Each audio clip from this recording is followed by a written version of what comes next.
class.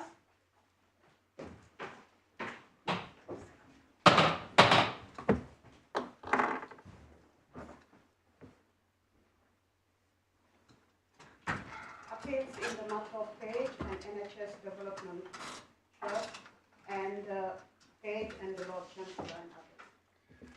Yes, I should start by saying I'm sorry. You probably heard the court we were going to be in was flooded, so we had to move to this court, and then which is slightly smaller, and there were we were hoping the judicial assistants could attend, but they can't. But that's why we didn't get a clean start. Yes, Mr. Dunn. May it please your lordships, I appear on behalf of Mr. Page, and my learned friend Miss Ling appears on behalf of the Lord Chancellor, and sitting behind her is Miss Crindle, who represents the NHS Trust. If I may just set the scene before I address some of the legal issues, and I don't anticipate over-lengthening a hearing. I will be relying on the skeleton argument, but I may dip in and out of it, but it stands there for, of course, later already studied. I think what I would like to address is that I think, if I may be so bold, the judgments have been extremely unfair on Mr. Page. I just want to just touch a few areas. He is actually sitting at the back there. Mr. Richard Page, of course, you may raise any point you wish, but they've got to be related to the issues before us. They are related. I believe they are. They're relevant to putting the case in context. I don't intend to spend a fantastic. Well, let's hear what you have to say. Yes. It's a wider issue that we're seeking to exercise in this case. We just simply say Mr. Richard Page is a frontline judge. He's one of those judges, and you know the relentless pressures you sit under, dealing day in as a magistrate with many of the problems of family life. Up until the decision he dissented on in July 2014, he was of exemplary character. He was not known for any form of objection or troublemaking, if that's where you want to put it. He was an experienced family court judge, and he himself has fostered 5 hard-to-foster children. Those are children in late teenage years who nobody wants. He knows quite a bit, and he's been increasingly concerned about some of the pressures being placed on the judiciary.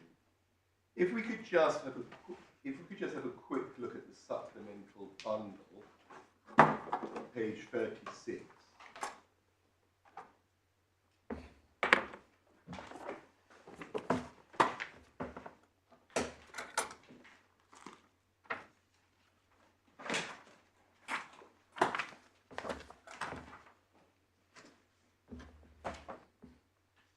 If we go to page 37,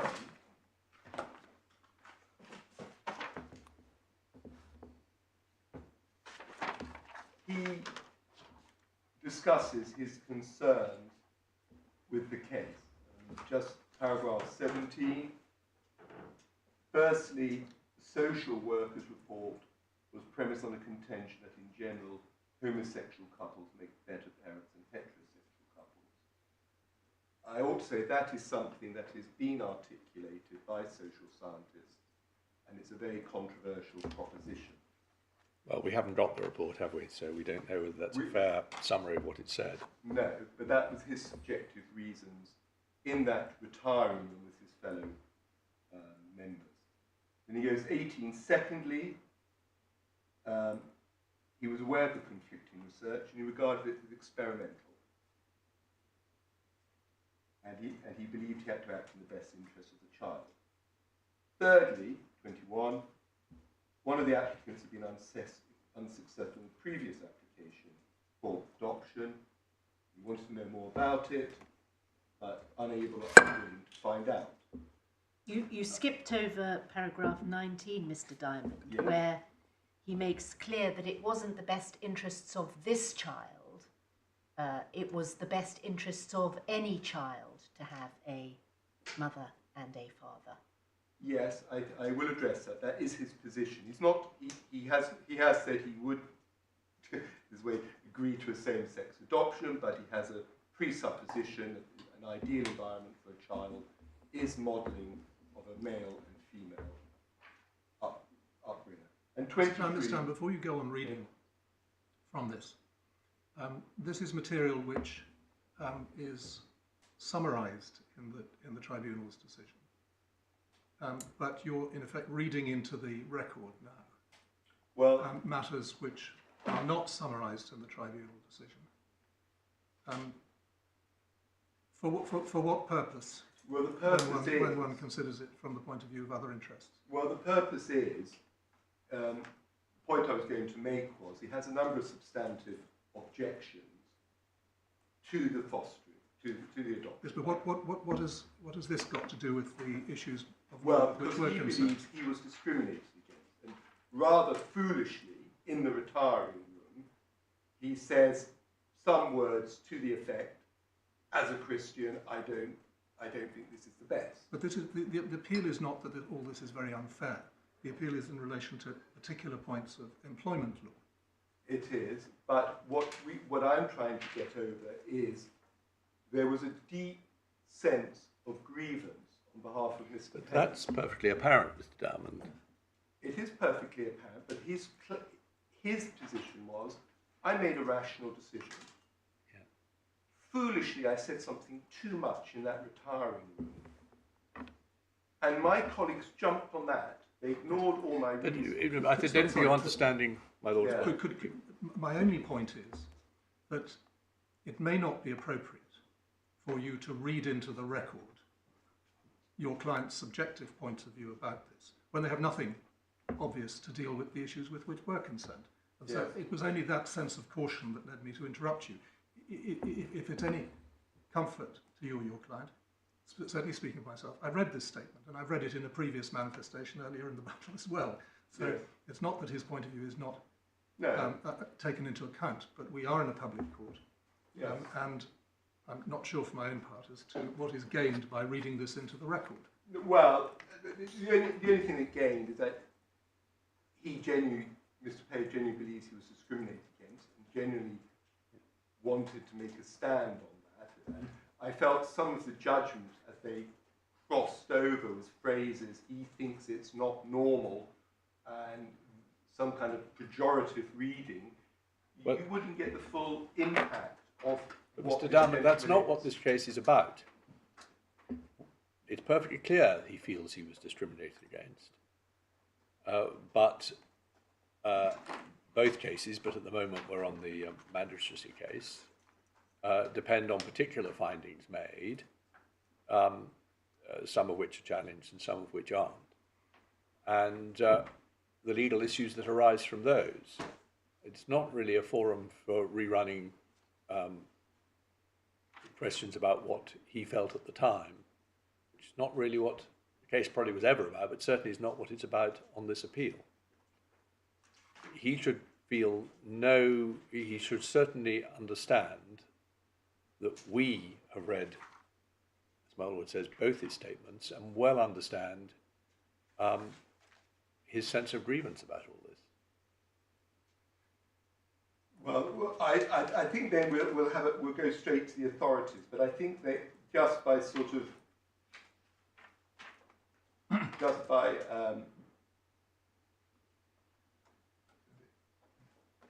I understand your approach, my lords, but there are a couple of sort of facets I will be touching on. The first thing is the paradigm is, of course, judges come to decisions always without any personal bias and apply the law with a set of interpretive principles. That's the paradigm. The reality is we all come to our decisions with a sense of morality. And actually that's part of judging. Some of it, if you decide if I can be bold, Credit and Bull, where the balance is, where you decide Northern Ireland abortion, that is, there are decisions to be made and balances, and we carry this with us. Other times, the law requires us to do that. There's a licensing requirement. Is someone of good character? Assessment has to be made on your bands of engagement. That is also, I'm submitting, something to do with the best interest of the child. Now, what we have in this case is a judge who made a totally rational decision and then foolishly blurted out something that maybe he shouldn't have blurted out in the retiring room, and never would have imagined that his colleagues would have jumped at him like that. Well, yeah, you are, that I know is how he sees it. Yes, It doesn't necessarily how the tribunal found it or what the issues are for us. But the point I'm making is we all come with a degree of presupposition. This case, a married couple or a mother and a father is the ideal upbringing of a child. Perhaps someone in better employment is better than someone unemployed. We come to, and there's nothing inherently wrong in having a secular morality or a Christian morality.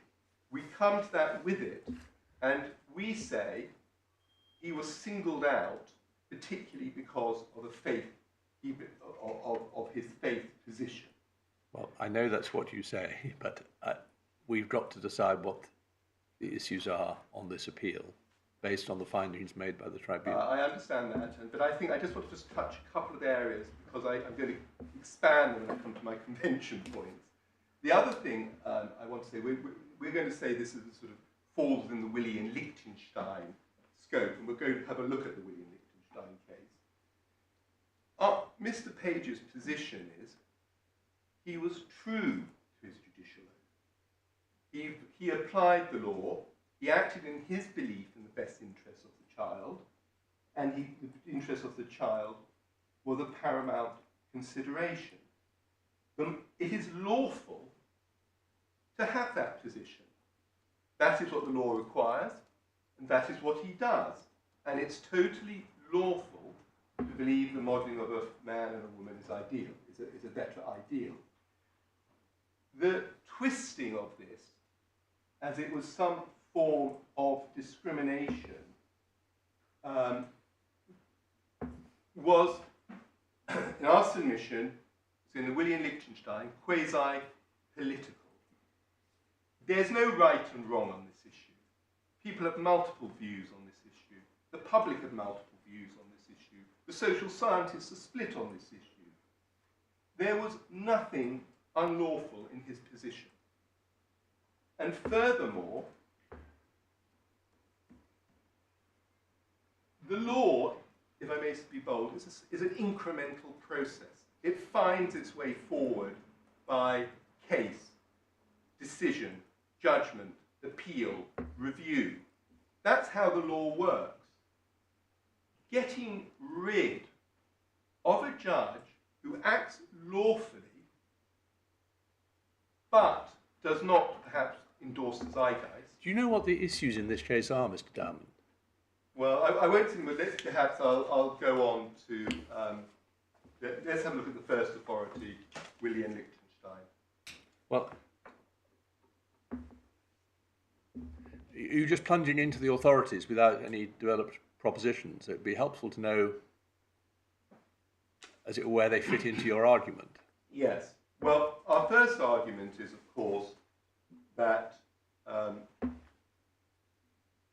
first argument is that the Convention has something to say on this, whether it's applied by Section 3 of the Human Rights Act or by the Charter of Fundamental Rights. But how is it relevant when what we're concerned with is the application of domestic legislation by an employment tribunal which has no jurisdiction to apply convention rights, although they can be considered when interpreting the domestic law? Well, that's what I will be submitting, is that we can apply the domestic legislation by these prisons of Section 3 or the Charter of Fundamental Rights to secure a compliance with domestic legislation and our obligations under various Don't you international first of all have to say that domestic legislation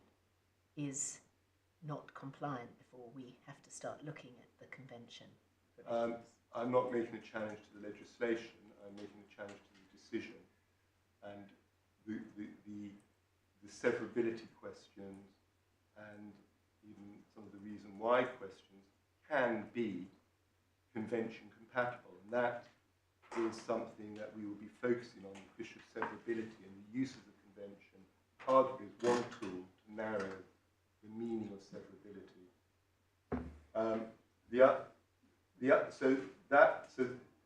So firstly, I was going to propose a slight overview of the convention.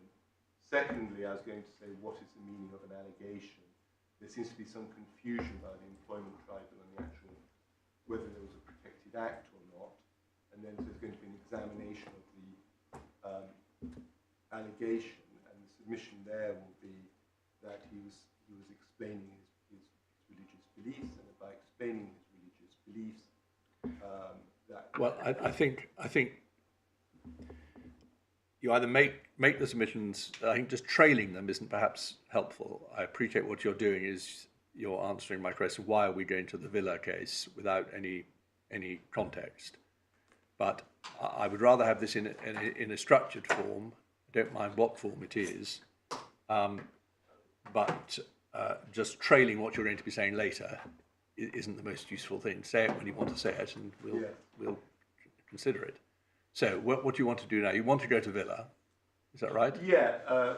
Yes. I think what I propose to do is address some of the European law points,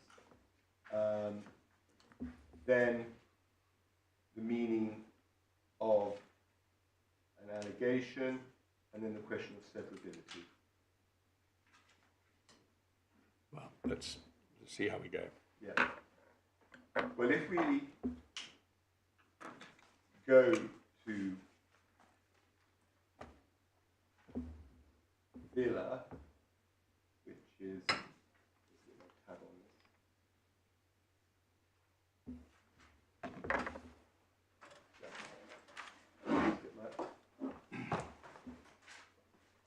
It's tab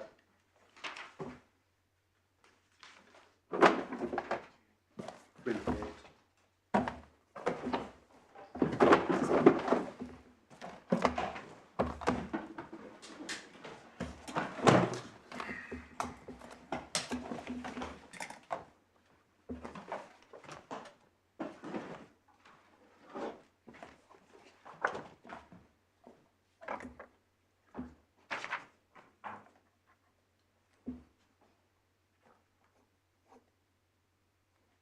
We say this case is a case that's primarily very relevant to the issues before us.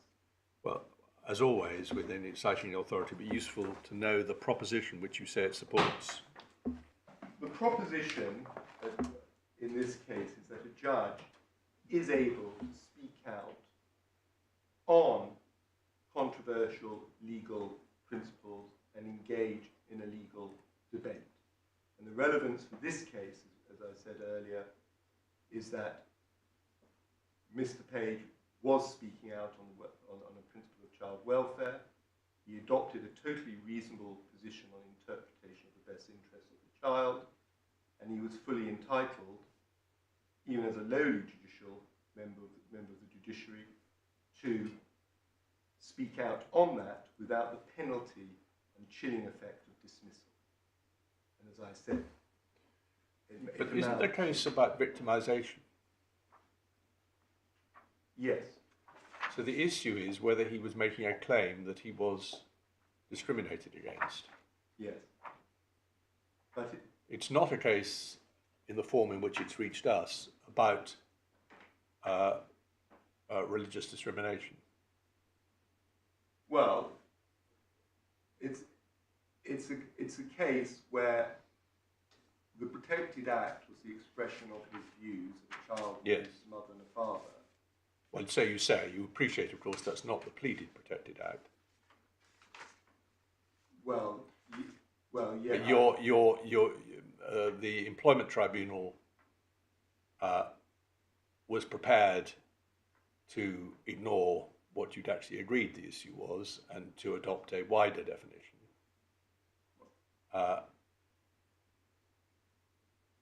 But is there any issue about the Employment Tribunal's formulation of what the Protected Act was? Well, firstly, just on the pleading point, I think from our point, from my point of view, it was pleaded, and it's referred to. They do discuss it early on in the judgment. When I said pleaded, I expressed myself badly. I meant in the agreed list of issues, which supersedes the formal pleadings. Yes. Well, our submission is the Protected Act is quite very confused. They seem to go in and out whether it's a Protected Act or not. But ultimately, my reading, if I put it that way, or the claimant's reading of them, is quite simply that they did hold it to be a Protected Act. Yes, they did. But I just wanted to say whether you accepted their formulation of what the Protected Act was. Well, we don't accept their formulation because we actually feel... What do you say the correct formulation of the Protected Act was? We say the correct formulation of the Corrected Act is to be in a position to... We say the actual statement that he made on the BBC was a Protected Act. Which statement? The statement in which he said, it's in paragraph 2 of the judgment, that in my interest it was better for a child to be brought up by a mother. Right, so it is the statement at paragraph 2, which is in the list of issues as the Protected Act. Yes. You say that it... We say that that was a Protected Act. We say... Why was it a Protected Act? Because it's not an allegation that he was discriminated against. Well, because we say two reasons. Obviously, he was participating in an act. He was making an allegation of discrimination. Of course, that was in the BBC piece, and the BBC piece as a whole, however they edit or cut it, addressed the fact of allegation. But we say that an allegation must extend to one's reasons, and reasons why someone thinks they've been discriminated against. But hang on, he wasn't saying he'd been discriminated against. Look at well, the word. he was explaining his religious belief. Yes, right. And he was in the process of explaining why he believed he was discriminated against. And we say... But then shouldn't you be formulating the Protected Act, not as you just said in answer to my lady, you should be formulating the Protected Act as his statement to the BBC that he had been discriminated against? Yes, yes. Well, why did you answer my lady the other way then? I must have misunderstood, I think. So sorry. Well, I don't think this should be too difficult. For a victimisation claim, a Protected Act of the kind we're concerned with here is a statement that you have been discriminated against. I, Mr. Page, saying I have been discriminated against. So in order to bring a claim in victimisation, you have got to show that he was saying to the BBC, I was being discriminated against. And yet, in the statement of issues, you don't say that. You say that the Protected Act was saying that I believe that the best family is for a child is a mother and a father.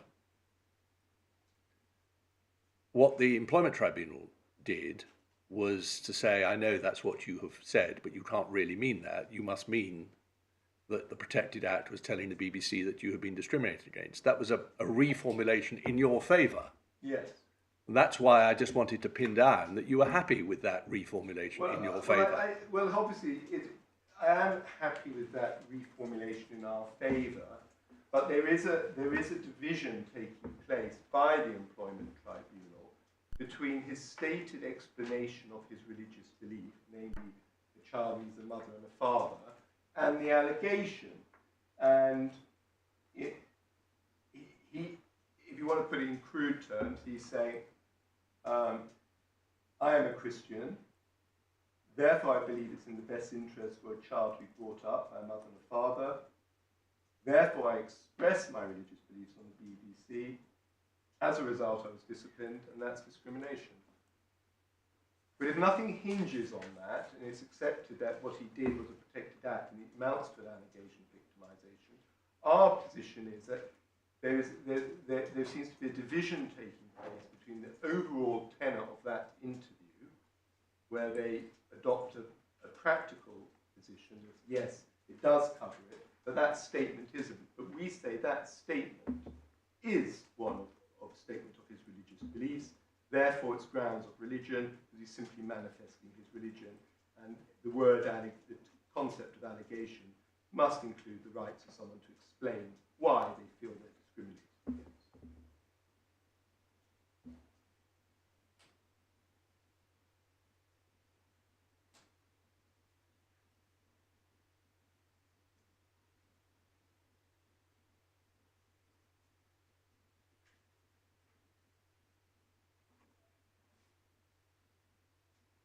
Yeah.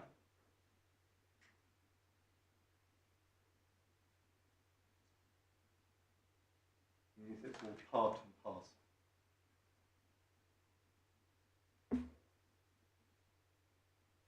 So we say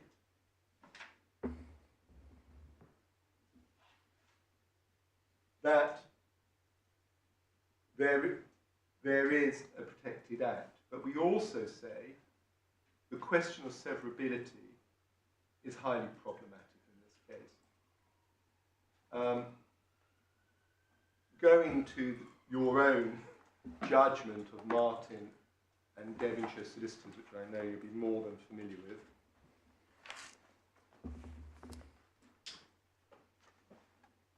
at tab 15.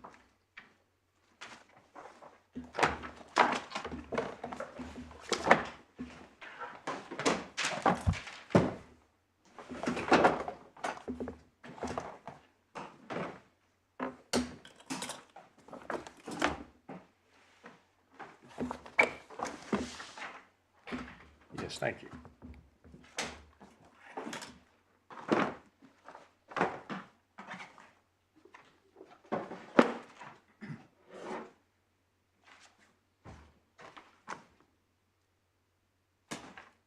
And the well-known paragraph at 22.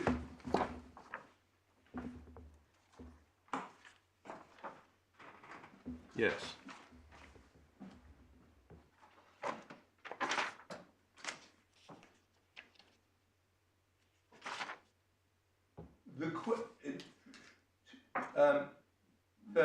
Second sentence.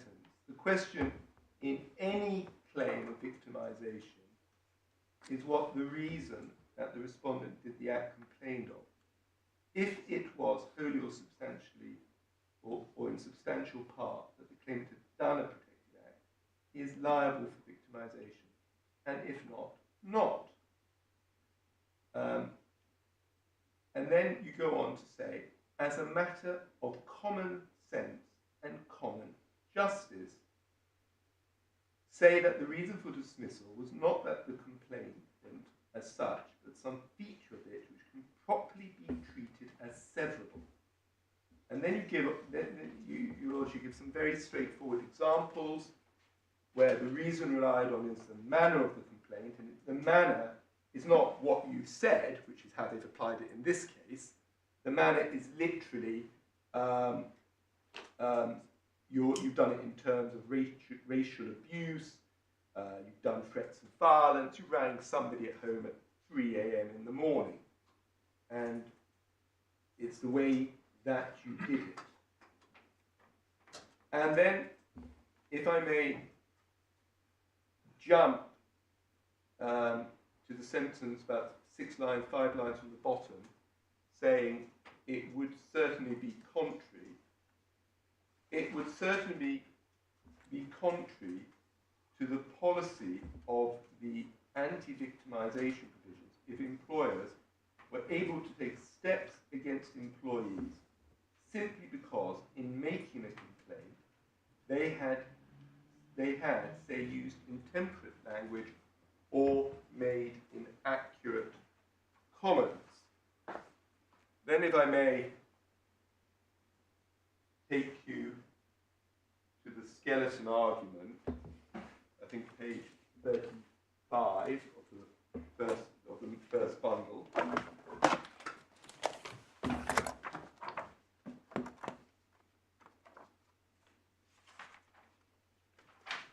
Actually 36.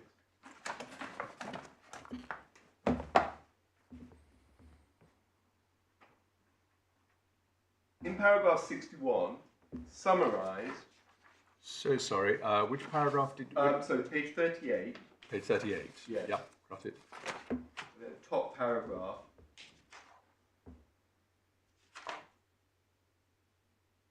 And for subjecting the appellant for disciplinary action. He held those reasons were properly severable from the relevant protected act. The supposed reasons why are A, that the claimant had failed to follow the advice had been given regarding conduct of the media, that was not pursued. B, that the consequence of this was a negative publicity which could bring the judiciary into disrepute. And C, the apparent indication that the claimant was willing to breach his judicial oath.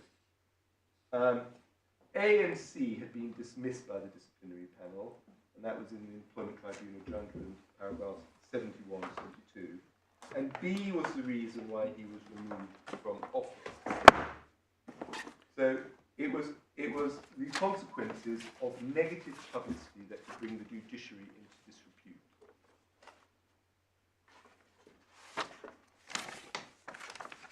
I expect you're right. I just want to follow up the references In the actual judgment. in the actual judgment, Yeah, because we're talking about not the original recommendation, but we're talking about the eventual decision. Sorry, Yeah, but if you go to page 64 of the bundle. of the bundle, Yes. paragraph 65. This is the position of Dr. Taylor. He goes B. Yes, exactly. That's what you've helpfully referred to in your skeleton argument. But if we look at the actual decision of the tribunal, they deal with victimisation, don't they, at paras 139 to 146.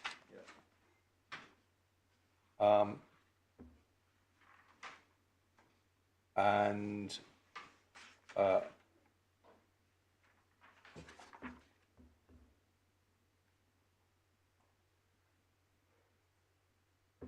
hang on 1 second.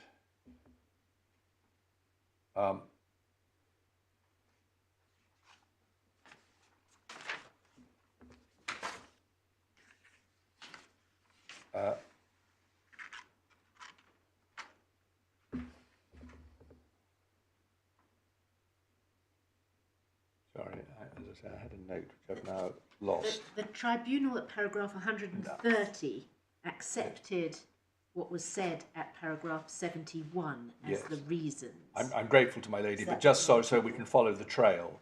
It's 144 is the key paragraph. As we've indicated when addressing the direct discrimination, the respondents and the conduct panel and the disciplinary panel made the decision to remove the claimant because he chose to advertise the bias he would apply in the exercise of his judicial functions via the BBC 130, which is what my lady was just referring you to, and 135. Yes. So in the context of victimisation, which is the part of the claim that's before us, they adopt the findings they made in relation to direct discrimination in those two paragraphs.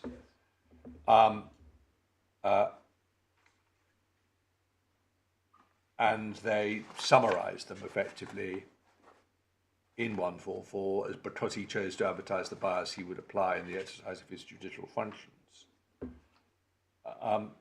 Is that the same as adopting all three of Mr. Taylor's reasons? No, because they weren't pursued at all. It wasn't A. They didn't accept the failing to adhere to the advice note point. No. Otherwise, B and C remained relevant.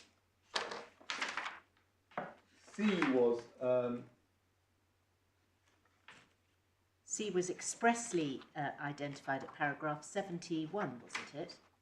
Not in the words that you've used, but in so many words. But isn't the most useful thing not to focus on those, but to focus on what is said in 130? The tribunal was quite satisfied the evidence established the respondent's decision was based on the claimant publicising on BBC television, that his starting point, or presumption as a magistrate, was that adoption by same-sex couples was inherently less good for a child than adoption by a father and a mother, irrespective of the evidence in the particular case. And in turn, that this was a breach of his judicial oath and declaration, and was such as to give rise to a perception in reasonable people that he would apply a preconceived and biased view incompatible with the actions of a judicial officeholder. Surely, in challenging the reasoning of the Employment Tribunal, or the findings of the Employment Tribunal, that is the paragraph we've got to focus on.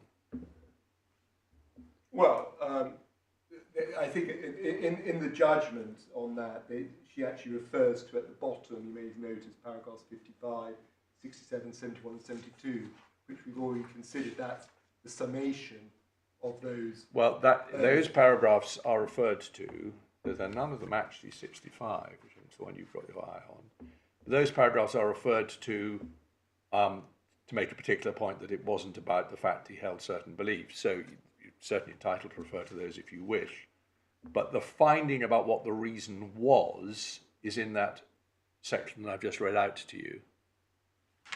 And your case about severability has got to focus on that reasoning, hasn't it? Yes, and we say this is why some of the authorities in European law are helpful. But what we say in relation to this is the question of severability. And in fact, in this skeleton argument, they jump back to 30, I think 38 is where I was.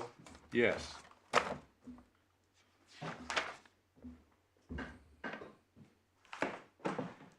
We, you know, at paragraph 63, it reads, in any event, it's submitted that none of the three proposed reasons why are properly severable from the Protected Act. They say, one, it is reiterated. Well, sorry, the reason why I took you to this is you're focusing on the tribunal's reasons aren't based on those 3 points which you're focusing on at 63. You're attacking the wrong target. You should be attacking paragraph 130, shouldn't you? Yeah, well, yes, but I don't. You say, well, all right, let's look at this on the basis that it covers some of the same ground. Yes. Well, as we say, I mean, allegations made to the media is not properly severable. And with regard to a lowly judge, he participated on a show to discuss discrimination to raise a point. In the B, the consequence of negative publicity, we say again is not properly severable. You know, it's inevitable if someone makes a claim of discrimination that there will be negative publicity against the Ministry of Justice. And 3,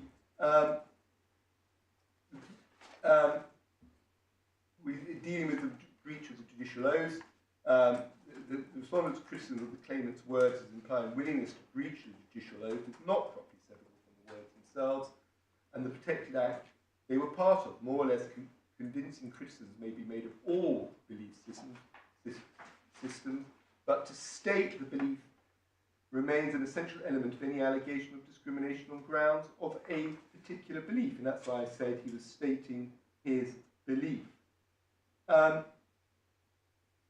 Severability, you yourself, my Lord, has said, is within the bounds of common sense and common justice. And we have a lot of cases touching on this area. But these decisions,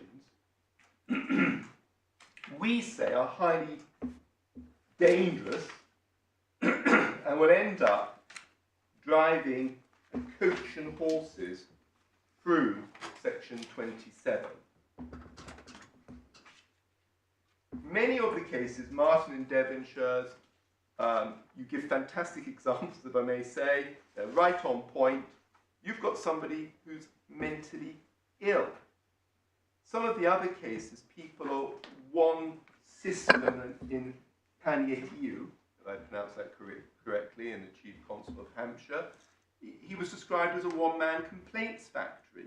It was impossible to work with him, not because he was making protected disclosures, but because he was making a relationship impossible. And of course, in Martin and Devonshire, the lady was mentally disturbed. She was going to continue making very serious allegations. And in Woodhouse, as we know, the gentleman made 9 ET claim forms, numerous complaints, was off work repeatedly. But even in that situation, it said there's a degree of exceptionality before you take and reclassify an act that's got multiple classifications outside the act. And this is what is taking place.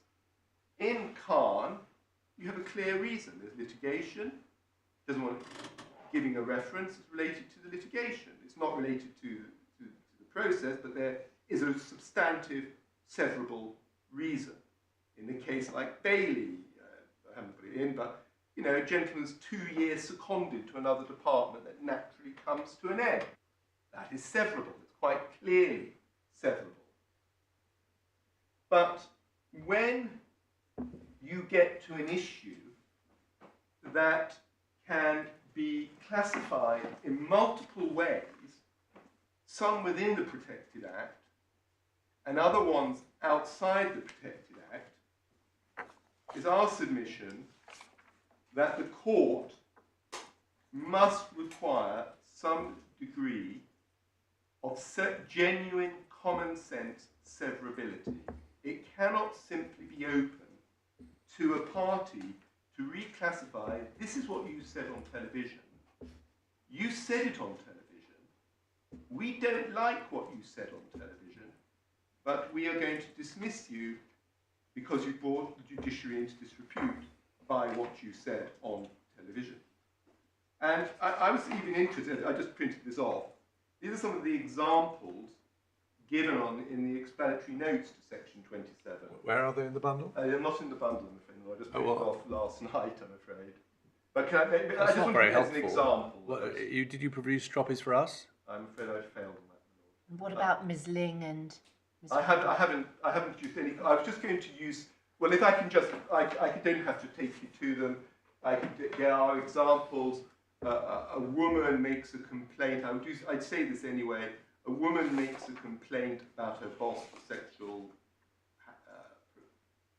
interest. The boss could say, well, I didn't promote her, not because she made a complaint on sexual harassment, but she lacked interpersonal skills in dealing with senior management. Yeah, well, the tribunal would have to decide whether that was the real reason, wouldn't they? Well, the question of severability, we say, is a point of law. No, it's a point of fact. Well, you're deciding what the real reason was. Well, of course, that is what we submit is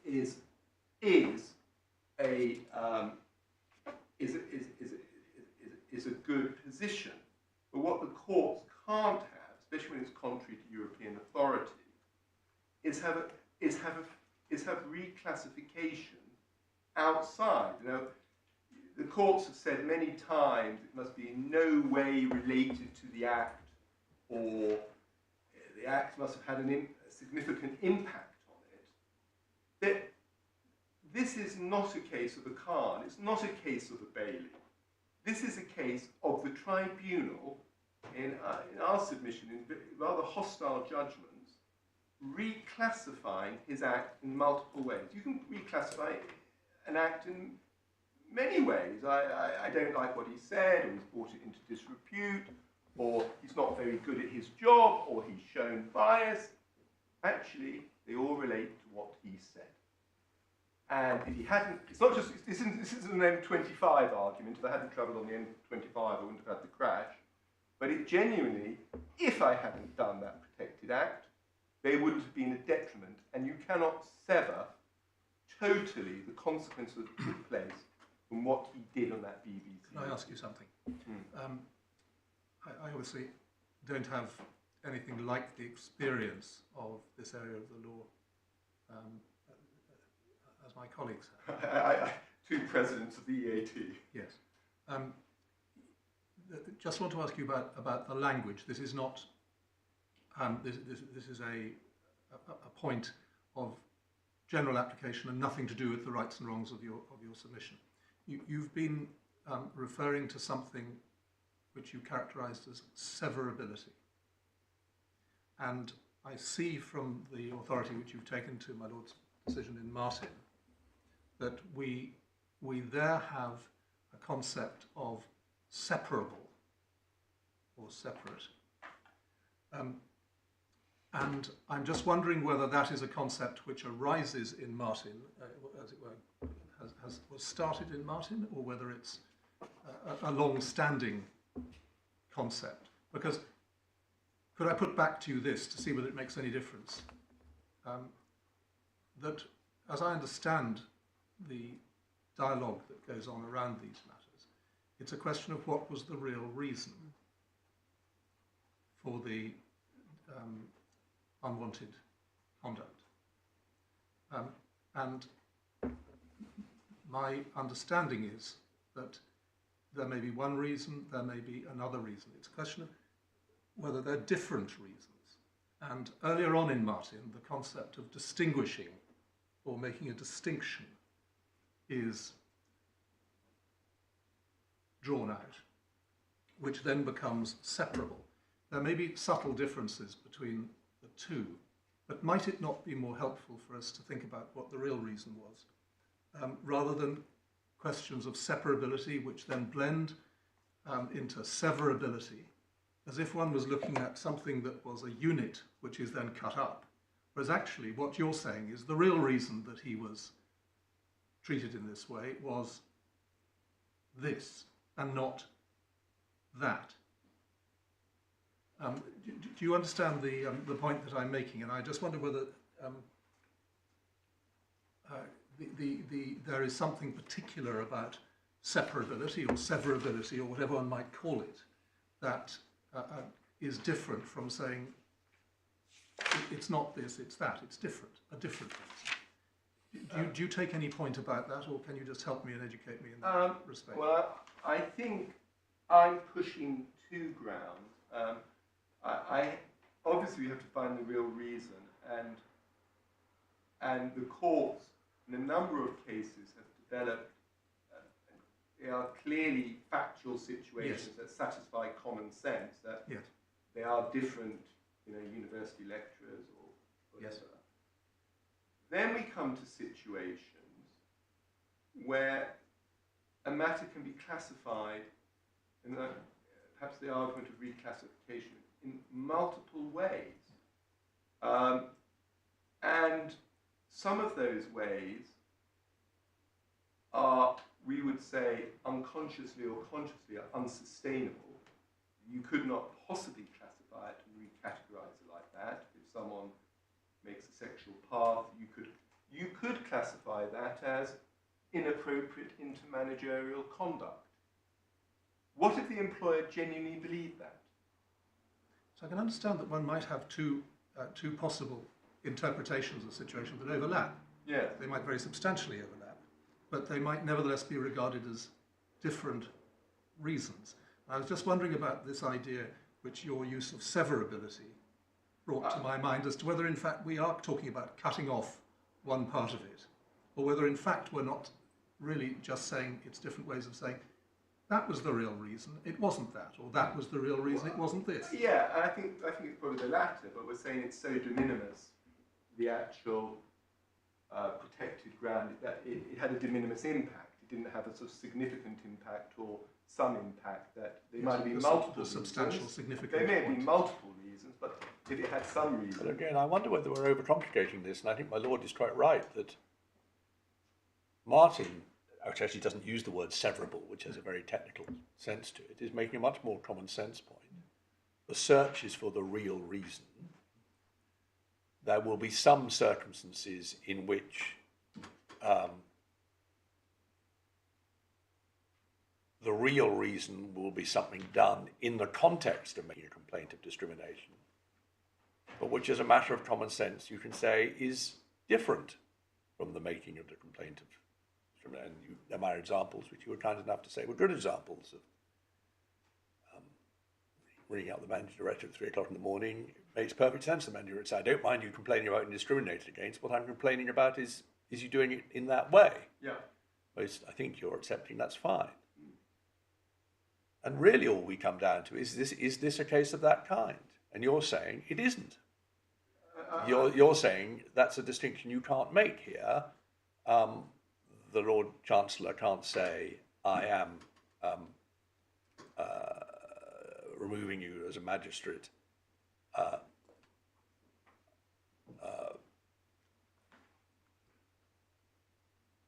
because you shouldn't have expressed these views in a public forum, saying that you were not going to, as he would put it, apply your judicial oath. You're saying, well, what you're really saying is you're dismissing me for being a Christian. Yes. Yes. Well, And it's a distinction without a difference. Well, it is a distinction without a difference. I think you may not like my follow-up submission on this, but this is why this decision of this court is very important, because saying a child needs a mother and a father, in my submission, does not bring the judiciary into disrepute. It's a very modest, respectable statement by a family judge trying to articulate a position, and you see what President Mumby says about new families. That's legitimate. It cannot, and it's whipped up into this heckler's veto. He said the wrong thing in the retiring room. No, sorry. I think we are at cross purposes. We're looking at what the Lord Chancellor said, and Lord Chief Justice said, as summarised at 130, and in the tribunal's decision. You're saying that although that is expressed as a different reason for removing me for expressing my views as a Christian, that's not actually a real difference. That's what I am saying. Yeah, well, I absolutely understand that, and I think it's a perfectly comprehensive. Sorry, that sounds very patronising. I don't mean that's a submission I understand. Yes. Doesn't mean that is necessarily right, but I think we risk making it more complicated than it really is by talking about severability and separability and all the rest of it. Yeah. It certainly wasn't what I intended to do in Martin, and I don't think I did. No, and I think there has to be some balance formed between common sense, reclassification, a nexus between the actual protected act and the detriment that flows from that protected act, and some of the European authorities which do allow judges to speak out, and we have the flexibility within these terms to ensure that we have a compliant decision on the reality of a situation. Yes. Well, that's been useful. We've got, I think, to the heart of your submission on what you call separability. I think you accept it's a shorthand. Yes. And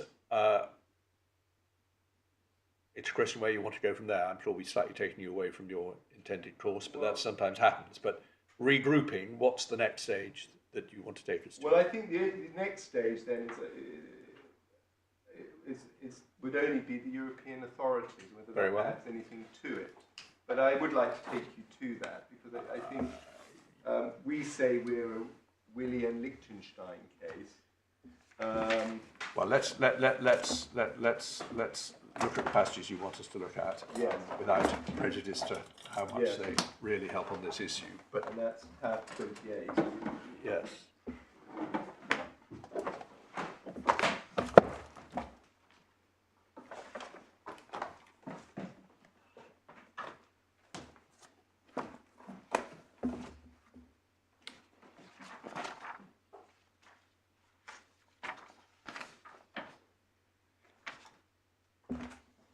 Yes, well, we have it.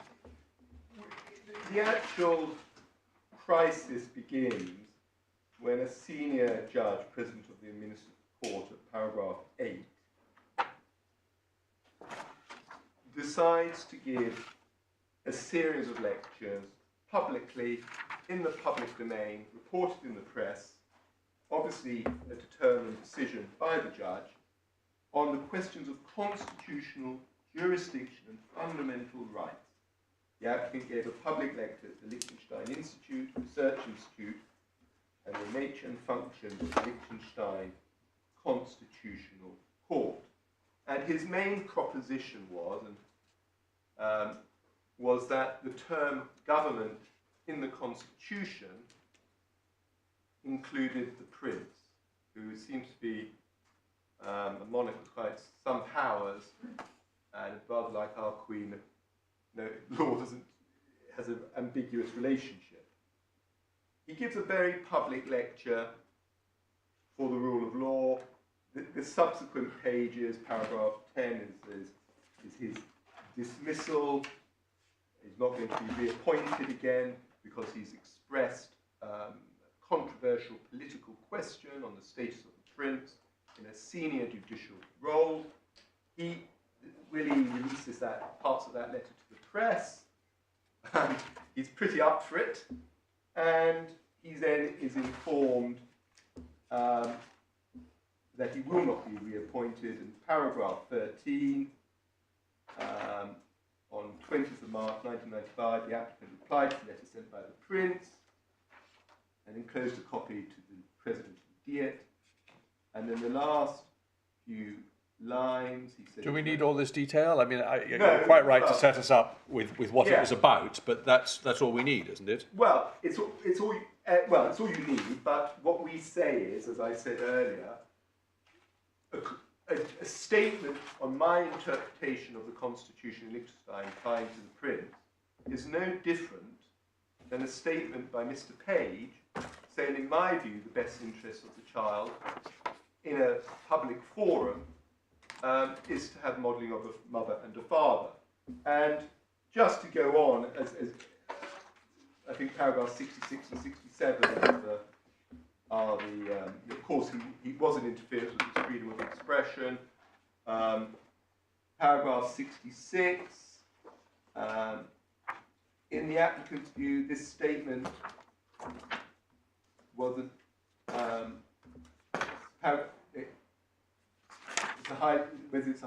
paragraph 67, the court accepts that the applicant's lecture, since it dealt with matters of constitutional law, and more specifically the issue of whether one of the sovereigns of the state was subject to the jurisdiction of the constitutional court, paragraph 67, inevitably had political implications.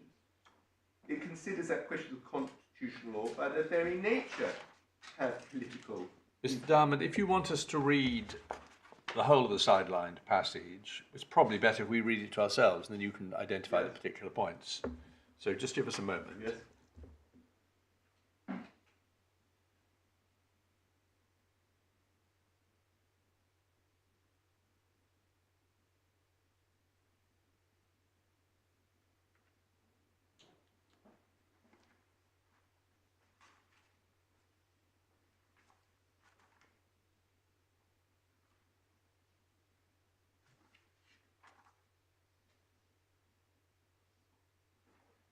Yes.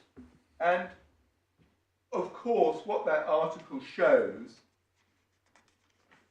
the element alone of speaking on a controversial subject, and in our current day and age, welfare of children, LGBT rights couldn't be more controversial, is not enough on its own to prevent an experienced family judge speaking out. It's not an untenable position. It's not as if something outrageous was being said, like Willie, it wasn't untenable. Is it significant that the court found that the lecture contained no remarks on pending cases? Well, it is significant, but it isn't significant because the whole of that case was the premise. In 20 years of judicial service, Mr. Page, until that incident, had no problems. He's always acted rashly, and like all judges, he deals with his bias, or addresses it. Willie was perceived, when the correct case comes before him, he's going to decide against me. I'm going to get rid of him. And that's exactly what happened to Mr. Page. He's perceived not to be able to put his prejudice out. There's no evidence he's ever discriminated, made a bad decision, and we're going to get him out of the judiciary. And that is certainly... I'm sorry to say this, but that may be your client's point of view, but it certainly wasn't the findings of successive investigations. No, but... In fact, they found to the contrary. Well, we all know that sometimes judges do take positions on issues that are perhaps a bit isolating and unusual, but the prerogative of that is in the independence of the judiciary. There is a sort of play of the law. One decision goes one way, another decision goes the other way, it's appealed, there's a process. If the Lord Chancellor, obviously, the minute you joined the High Court bench, you had safeguards greater than Mr. Page had. But if you say a judge is expressing a view that is wholly lawful in the William Liechtenstein sense, but this was the problem, we're going to take the judge out, not let it rule its course. That is direct interference in the independence of the judiciary in our submission.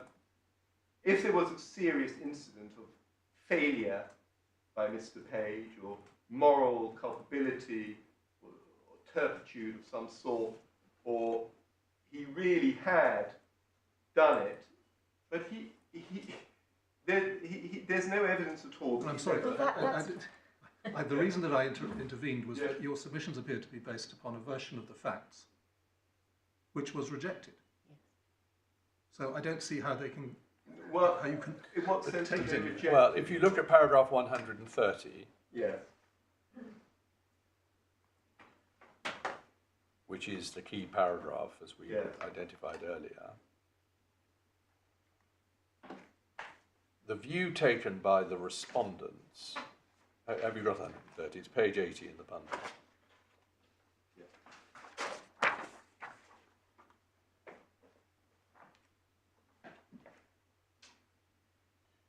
Was that he had said on television that his starting point or presumption as a magistrate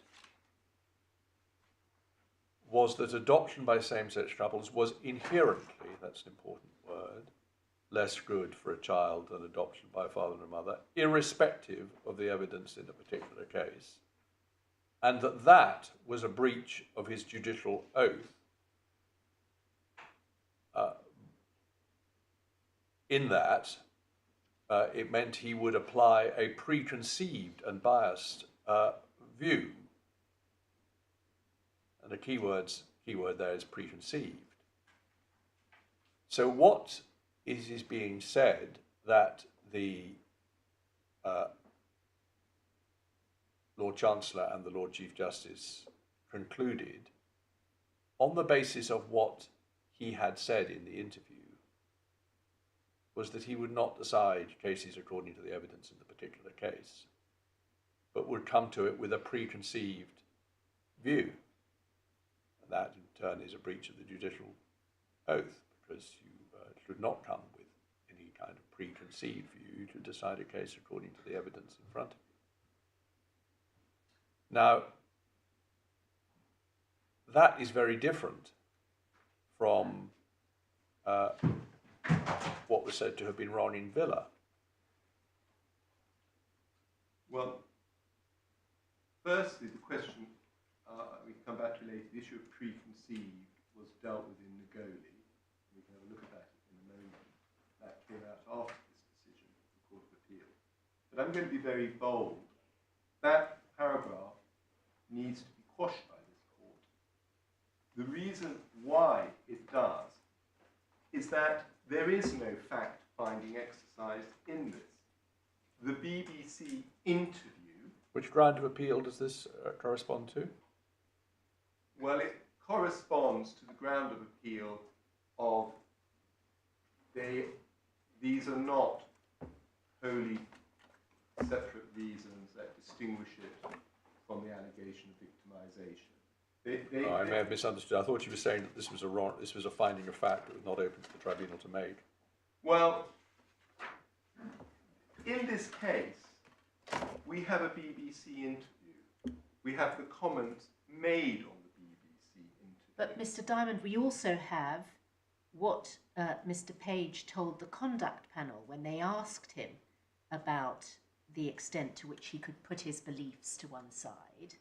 And at paragraph 42, the conduct panel found that he didn't appreciate the distinction between beliefs and making a judgment on the evidence and an ability to put those beliefs to one side and make a judgment on the evidence.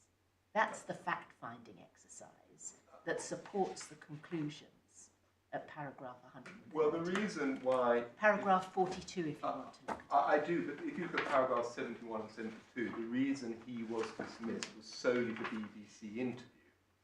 That is the reason Mr. Page was dismissed for probably a 25-second comment. And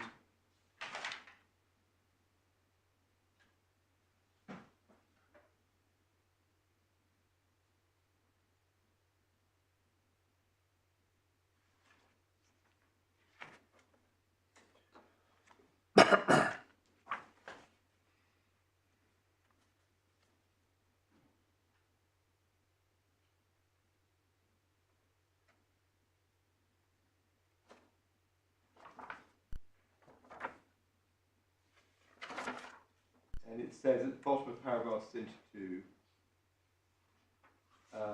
he also emphasised that while the disciplinary history had been considered, when it came to sanction, the decision as to whether there was misconduct was based solely on the BBC broadcast.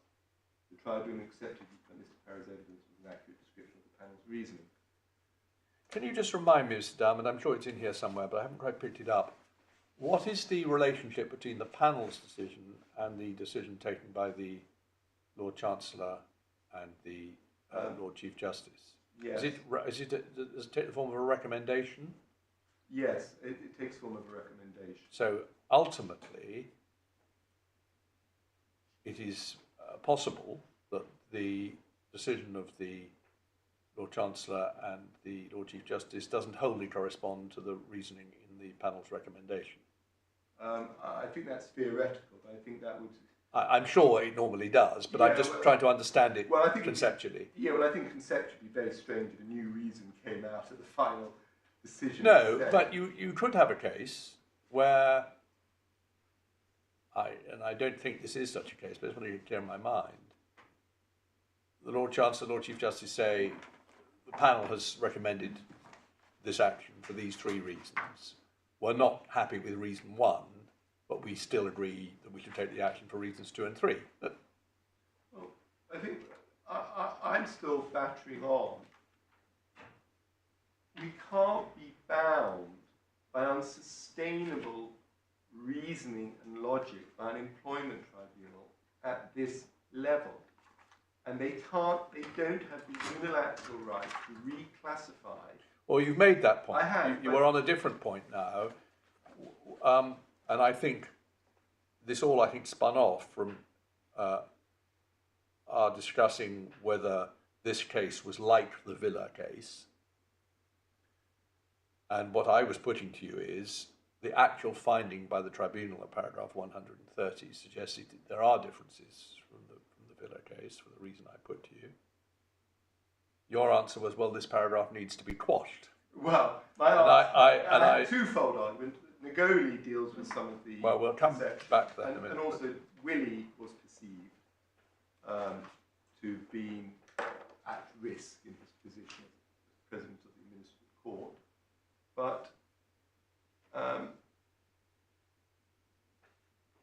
paragraph 130 flows from that BBC. Yes, it does. It does. It does, but it's, I mean, to put that much into it, my lord, that he was, I mean, the language is extraordinary. His starting point as a magistrate was adoption by same-sex couples inherently less good for a child, irrespective of the evidence, and breach of his judicial oath. I mean, Mr. Richard Page is an experienced family judge who has spoken with moderation, without naming any clients or parties, and has simply voiced his concern for the welfare of children. You've referred to him as an experienced family judge. I know that he was an experienced magistrate, but had he been sitting for 2 years? I think it was 2 years, but I also say he adopted 5 hard-to-adopt children. Yes, I understand that point, but as it's the third time you've said he's experienced, actually, he'd sat for a few days doing family cases.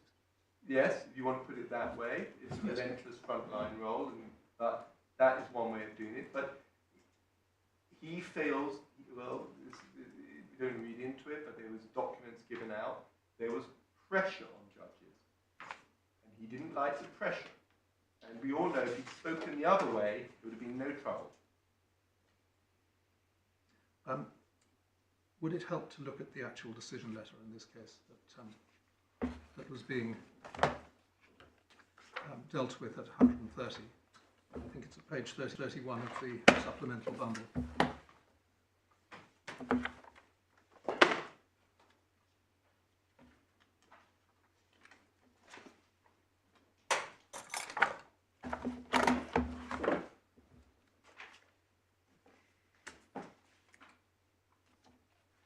Just wait until you've got it. I think it's the second and the fourth paragraphs that contain the substance of the reasoning.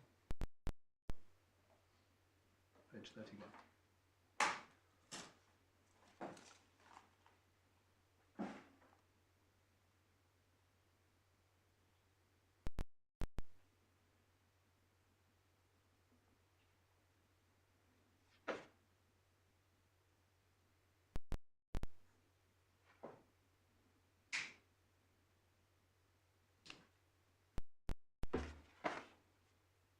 That is it not what lies 30?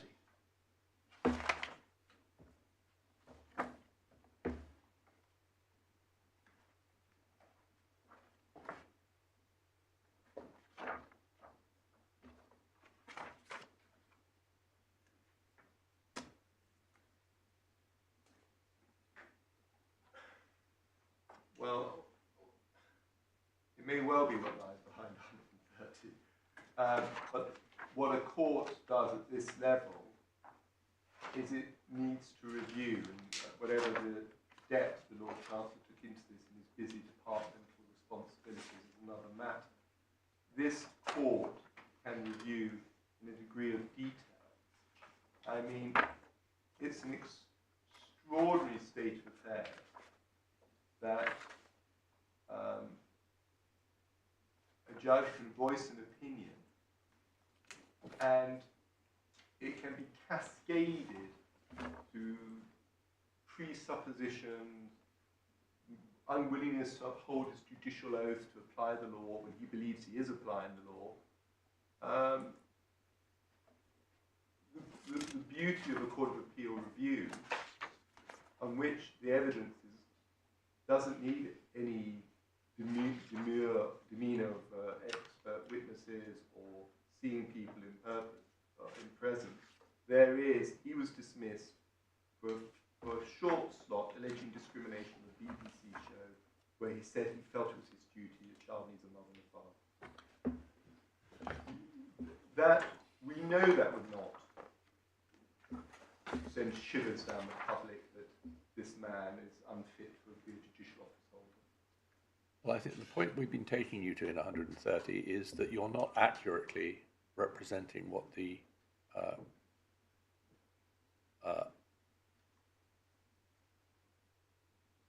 seriousness of the criticism of him was. It was that he would effectively put his own views about a matter of that kind ahead of the evidence in a particular case. And that is what he was saying he would do. That's what you've got to face up to. Well, I think what I'm submitting is, in this case, he was making a claim of victimisation, and they severed it, or cut it up, or whatever. And secondly, as Mr. Willie and Liechtenstein, there is a debate on this. Mr. Willie wasn't saying, well, that's how the Prince saw it. Anytime a case comes up, I'm interpreting it this way. He was entering a debate, and to take the position of the best interest of the child as a mother and a father and say, okay, I would do a same-sex adoption, but it's not the ideal or the one I would wish for. I don't think it's the best. You know, that is not an unlawful presupposition in family law. You know, as I said, you take the supposition that employment is better than unemployment. This is neither here nor there on the LGBT lobby. He was entering a very sensitive debate in which the welfare of children are at stake, and he believes there's pressure on judges not to apply the law, as is their judicial oath. Yes. Well, that's a point you well, if I could, forcefully made before. Look at Ngoli. Yep. Yes. And that you have 15. I think it's 15.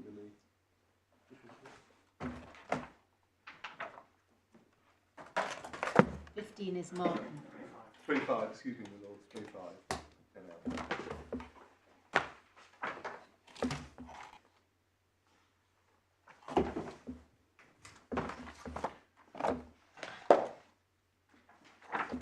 Just very briefly, if I may, this was a student at Sheffield University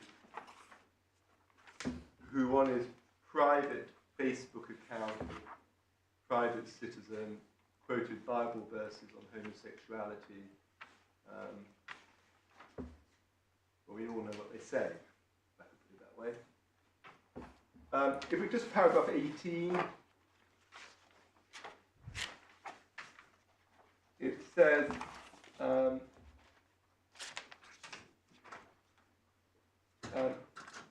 department form for recording fitness to practice was drawn up, which states as follows. And on the right-hand side, social media postings that indicate views of a discriminatory nature. Then, if we jump ahead to 27,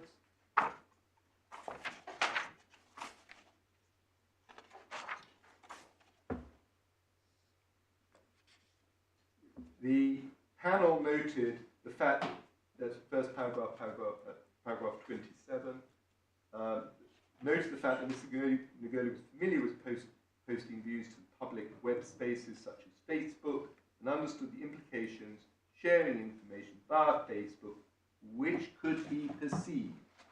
Now, this case, again, we say is on all fours. Well, hang on. You can't just dip in and out.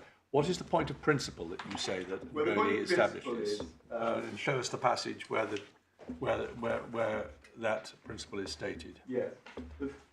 Sorry about that. Well, the point of principle is that 27. Well, no, 27. Sorry, 120. Well, it's summarised summarised at the beginning, but we can look at paragraph 127. First,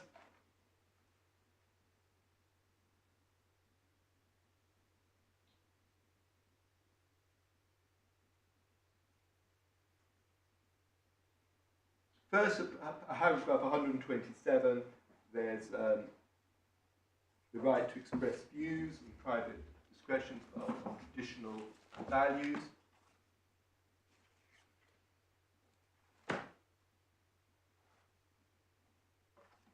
Well, I'll tell you how I read Ngoli, and you tell me if I've got this wrong.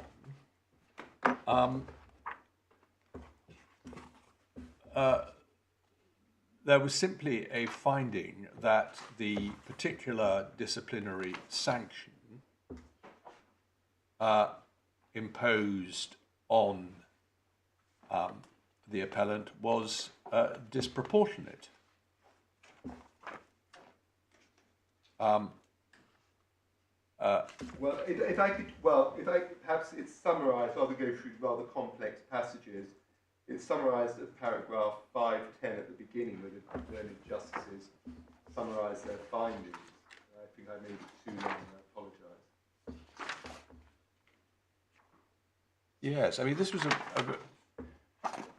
a particular case, a very long way from this one,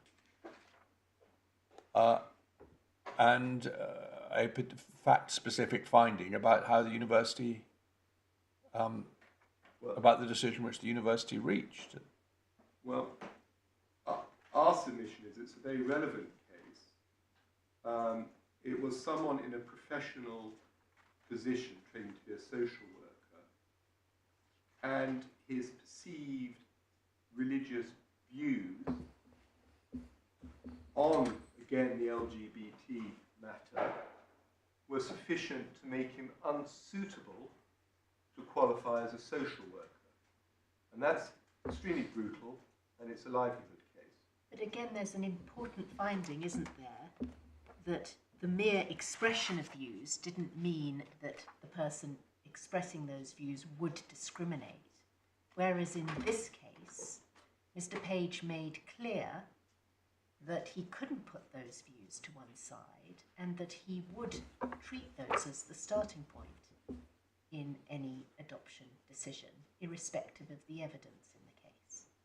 That's critical, isn't it? No, well, our submission is that is the tribunal recategorising it in a manner to take him outside the victimisation protection. With respect, Mr. Diamond, it's a finding of fact by the fact-finding tribunal that you have not sought to challenge. What we say on that is, of course, he was dismissed solely for the BBC interview. We say he made a victimisation claim and was right to do so in those circumstances. And the finding of fact is that we think in the future he may do something which he would say is potentially unlawful, not to act in the best interest of the child. But Well, you keep saying that, he keeps saying that, but as a statement of what the law is, it's completely wrong. well, it's not completely wrong. No, I mean, it's completely wrong that introducing supplemental conditions, thresholds into child welfare decisions is contrary to the law. Everybody could bring their own supplemental thresholds, whether derived from their personal views or their religious beliefs, and bring them in. But as soon as you say, I have this supplemental threshold which I'm going to apply to you particular applicant, that is not in accordance with the law, no matter how often you say it is. Or no matter how sincere the belief of the person who holds it. No, I think what we'd say on that, I don't think, the law is the law, and this court will determine what the law is in one level. All I am submitting is that we are in a victimisation claim. It's reclassified, and part of the problem that the court needs to address is this tense irrational, shutting down debate, calling things hate speech. But you're arguing a completely different case. There may well be completely wrong classifications of honest expressions of opinion as hate speech. And we all know there's a good deal of concern about that. But that is not what this case is about. Well, Can't turn this into a case about something completely different. no, well, that's why I'm stressing the importance that when somebody brings an allegation of victimization in a highly sensitive area, the court's got to intensely review whether it is genuinely a reason that can be separated from the act. Yes, well, that's what the Employment Tribunal did. It's what the Employment Appeals Tribunal said they were entitled to do. And it's certainly, insofar as it's raised by the grounds of appeal, there was something that we will do. Well, and we say... But it doesn't mean we'll come out at the same place as you want us to. No, it doesn't. And firstly, we say if that kind of categorization by employment tribunals can take place, and to some extent it overlaps with the other case, well, that's that. It can be reclassified in any way, no matter how. Your examples given in Martin in Devonshire. Yeah, well, we are going back over old ground. We are going back over old ground. I mean, where we were was on Ngoli, and I see the use that you make of Ngoli, and we put you another way in which it could be read. Is there anything more you want to say about Ngoli? No, not at this stage. I think that's the point I was making, and I think we felt it had great similarities because it's people in professional roles are being singled out for views, private religious views, or acts and statements in a wholly disproportionate manner. And it could have gone either way. In fact, in the High Court, the judge said that they were legitimate dismissing him from his university course.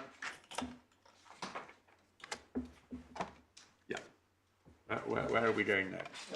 I think we may not be going very much further.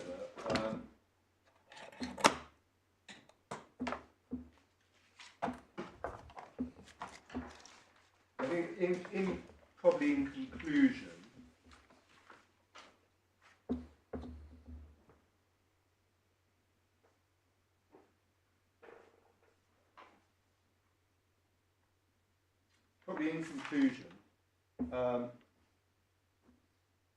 we would argue that the Martin Devonshire case should have an extremely high threshold. It should apply to the Woodhouse principle. It is exceptional, and it's a common sense and a common justice. The statute needs to be applied purposely so that it does achieve its objective of protecting people who do make allegations of victimization. And, if necessary, a high objective standard or threshold of an employer's subjective views. Employers, they can't simply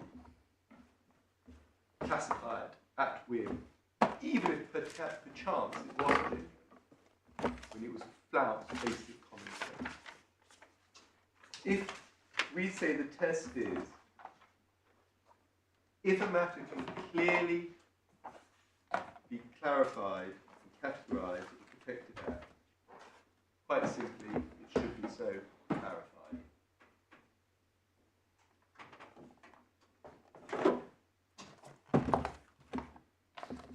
Yes, thank you very much.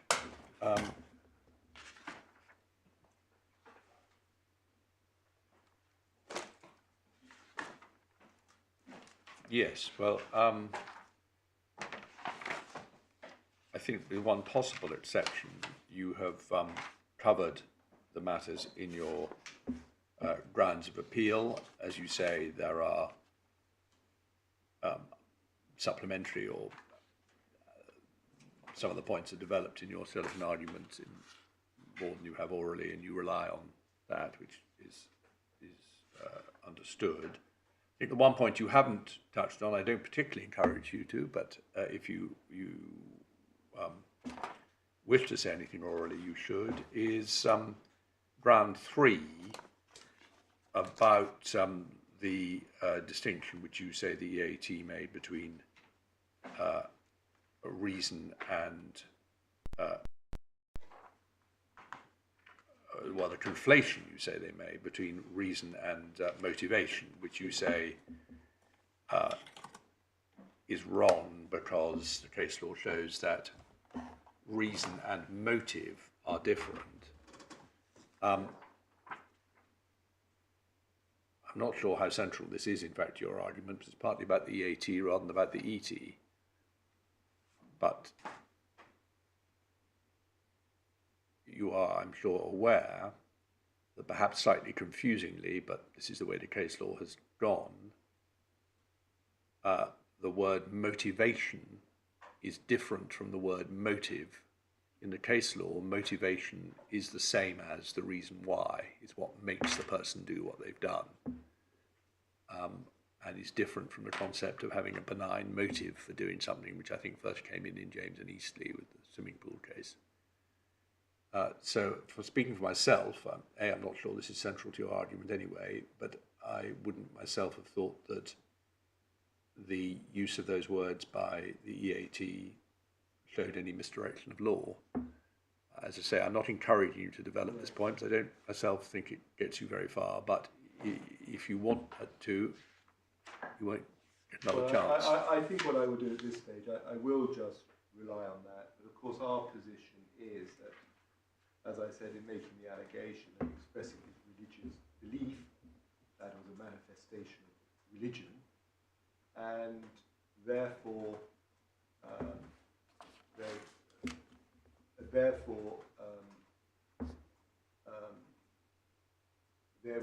the ground they acted against him, the reason why, was of course on grounds of religion, on the expression of his religious belief.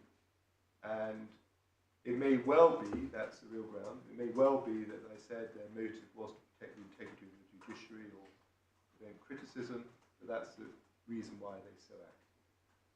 Thank you. So those are your oral submissions. Thank you very much, Mr. Diamond. I don't know if my lord or my lady have any questions. No, thank you. I think we'll take we'll rise and just discuss where we have got to. Thank you.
Court trials.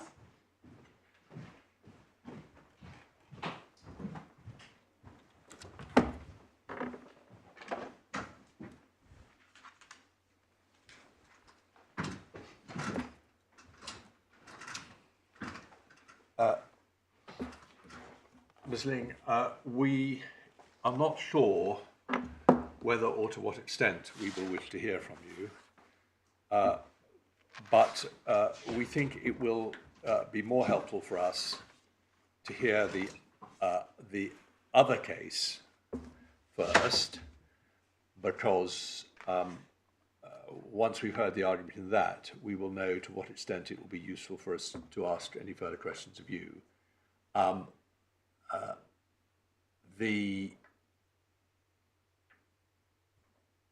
appreciate that's slightly against our saying we wanted to hear the cases consecutively, but once thinking develops. So unless you are burning to make some particular submission, in which case we may be persuadable to hear from you, we would rather proceed straight to the other appeal. My lords and my lady, I'm sure that both Miss Criddle and I will be more than happy to do whatever you consider to be most helpful. So I'll make way for her. Yes. Well, not for her. You'll wait for Mr. Diamond on the other appeal. Yes, Mr. Diamond.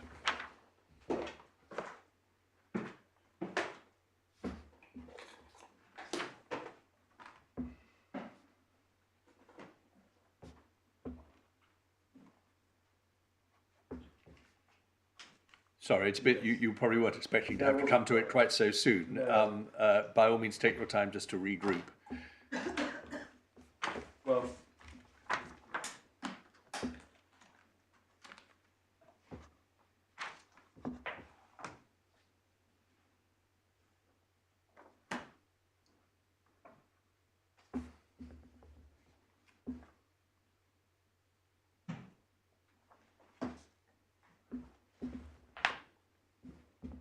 our central position in this case is that the decision is unsustainable directly in European laws. It involves free speech of someone in a non-work context. And we've discussed some of the cases such as Medway already.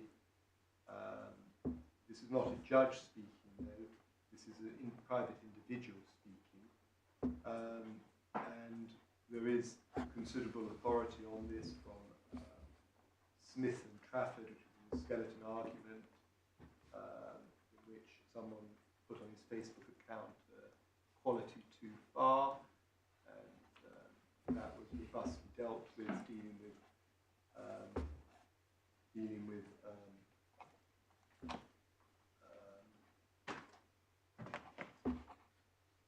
the rights of private citizens to take views on matters, and they're not attributable to employers. Indeed, if there was, there'd be no freedom of speech or freedom of religion in this country. If you could lose your job or express your religious faith as a consequence, that would be, in our submission, not just detrimental to Article 10, but detrimental to Article 9. There is also the authority of the Bundle of Volk in Germany, which was a communist teacher, German school, who was active in the German Communist Party during the period of the oath of loyalty to the German constitutional state, but there was no evidence at all that she misused abused her position, or indoctrinated children, or done anything to endanger the rights of her pupils. And a case of some importance, perhaps in the context of this case, is Moreno Bobo, which is Fuentes Bobo, yep. 30, perhaps 30. Yep. And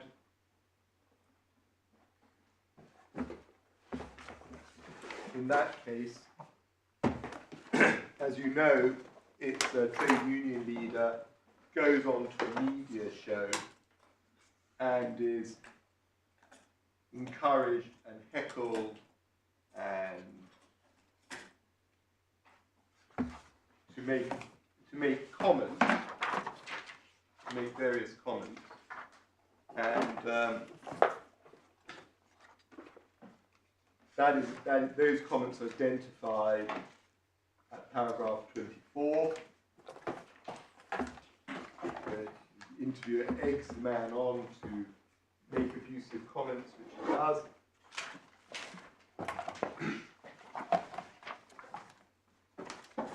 And that's at paragraph 24. And then he was dismissed by his employers for what he'd said, and the European Court addresses that. And one of the facts is, although there's no right, obviously, to insult people and talk abusively, was the paragraph 46. They slightly above that. They go, therefore, the sole question to be determined is whether the penalty imposed on the applicant is proportionate to the legitimate aim protected last line of paragraph 45, and thus necessary. And in determining the question, we have particular regards to the words used in the statement, the context in which they were made public, and the case as a whole, including the fact that they were verbal statements made during live radio broadcast, which eliminated the applicant's possibility of reformulating, perfecting, and retracting them. Well, as we know in this case, the thing they take grievance with was that Mr. Page appeared on the This Morning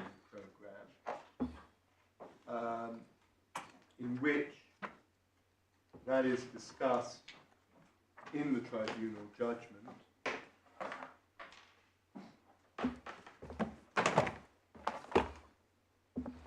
And that is discussed in the tribunal judgment at page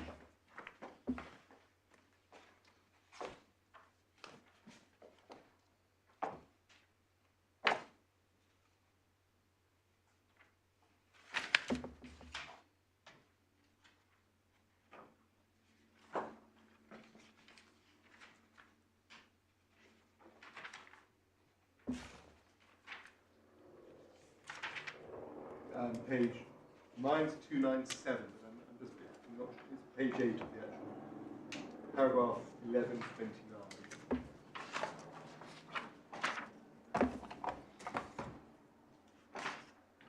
Just give me one moment. Sorry, we're going to the tribunal decision in this case, is that right? That's correct.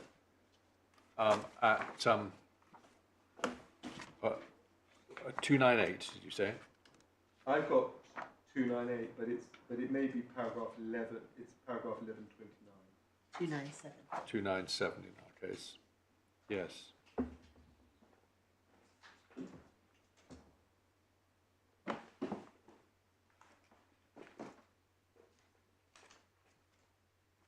Yes. What is the point you're making?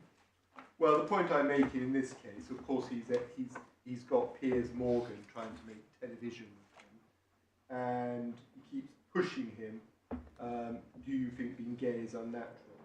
And we just say in that interview, Richard Page simply asserts the fact that he acts the best he can under pressure from journalists in a live broadcast to fend off. He didn't indulge, like in the previous case, the Spanish gentleman, take on board what he said or swear. he acted with restraint entirely through that and entirely appropriately. And that interview is said to alarm LGBT members of the community so greatly that it justifies his dismissal because they will not access health services. Now, Well, is that what was said to justify the dismissal? Well, I think we need to look at that, don't we? yes, we do. Again, it would be helpful just to have some structure to your submissions. I mean, there are three in law. There are three claims, are there not? There's a direct discrimination claim, an indirect discrimination claim, and a victimisation claim. That's correct. There isn't, as such, for the reason you've conceded, a convention claim, although you say that the convention rights and the convention case law should be given effect to so far as possible within the structure of the employment legislation. That's correct. So I think that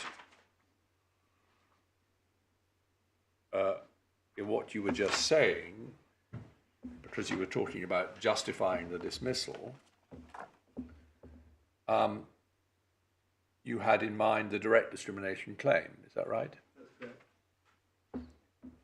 And if we look at paragraph 70 of the tribunal's reasons on page 320,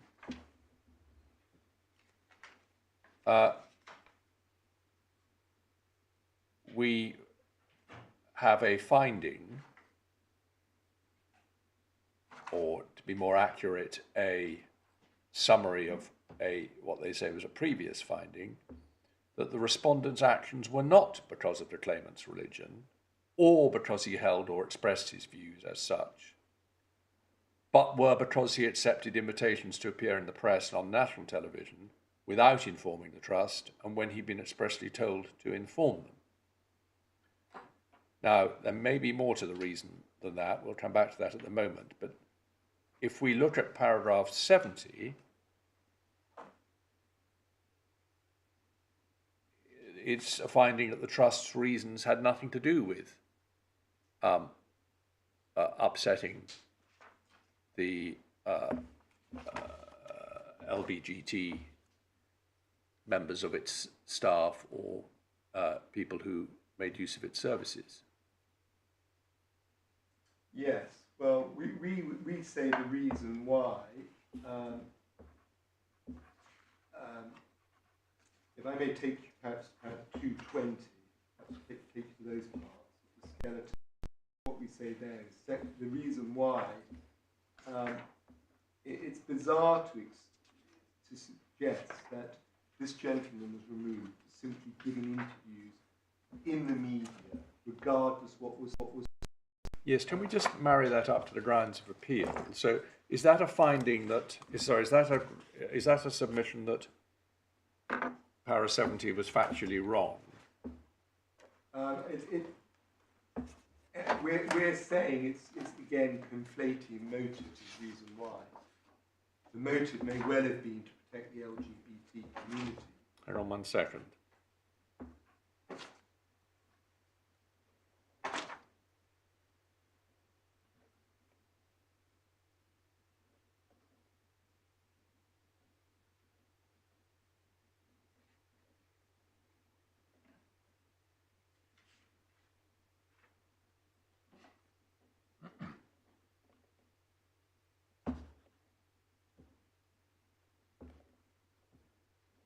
Yeah. Sorry, the motive may well have been to protect the LGBT community, but Yes. I think you were going to say, but the reason why was... Well, the reason why, and what worried them was the expression of Mr. Page's beliefs. And the expression of his beliefs was his religious beliefs, as we said before, based on grounds of religion. And that's what alarmed them, of the views, his religious beliefs that he expressed. And we say,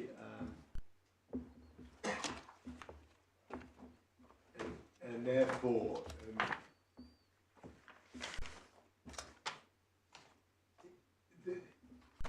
two are so bound up, someone's religious beliefs with their religion, they're clearly indissociable from one another, and in those circumstances,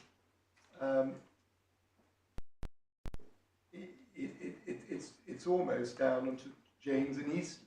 It's the grounds that he said it, and that's what he believed. They're indissociable from one another, and that is the real reason we say. And if they'd taken a comparator, for example. Well, hang on, sorry, you're slipping away from the point that I was putting to you first,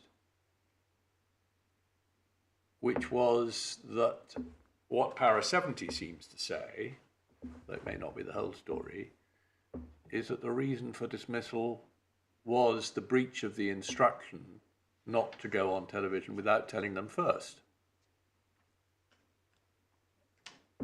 Yes. And I don't think, what was puzzling me is, I don't think there's a challenge to that finding in the grounds of appeal, is there?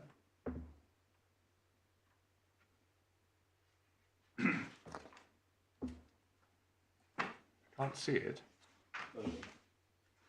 Well, we say misapplied the reason why test. That's But that's... point. And secondly, we say it's wholly inconsistent with European Convention on Free Speech Rights.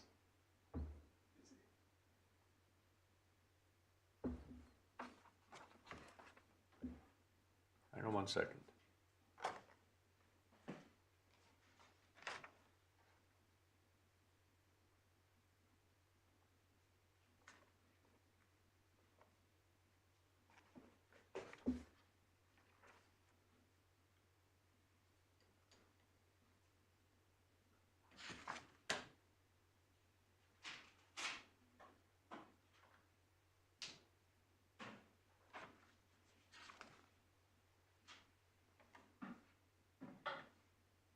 See, okay.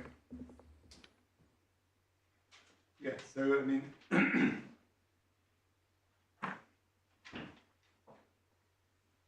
if I could take you to the EAT decision, paragraph 33. Yes. You have a much more substantive reasoning, and I think that's it's not quite the one ground. It's Well, yes, I mean, that is...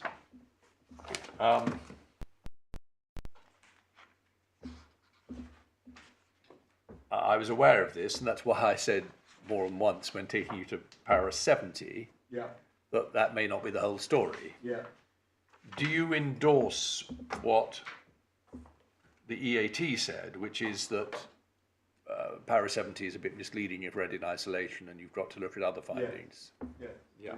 and all those points come out in the judgment and fact-finding exercise and evidence given. And Well, I think perhaps then we better look at what the EAT said at Para 33. That let's just refers to Para 70, which I took you to. Whilst that would appear to be the sole breach of the instructions not to say first before you're going on telly, clear the tribunal was in fact referring back to earlier findings. Those findings include other reasons for the respondent acting as it did. Can we just look at what the EAT says those are? One, the respondent acted as it did because of the manner in which the claimant expressed his beliefs. Okay, that looks like a quote. I couldn't find where it was a quote from. But maybe I'm just going to look again. Perhaps you can tell me. I'm not sure I know that. I think it's para 52 of the tribunal's decision.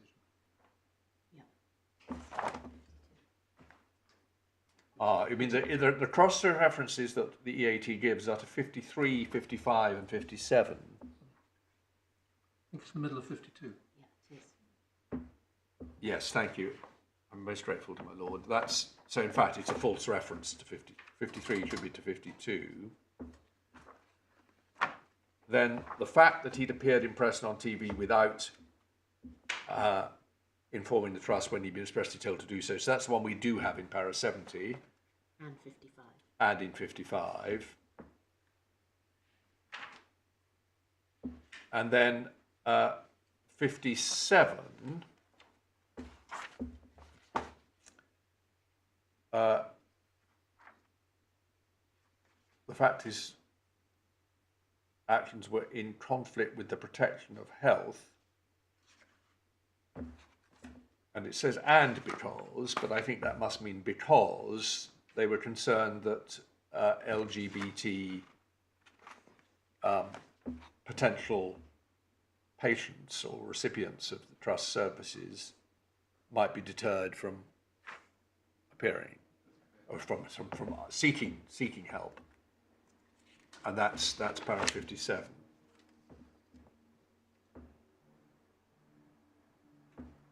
Yes. Now,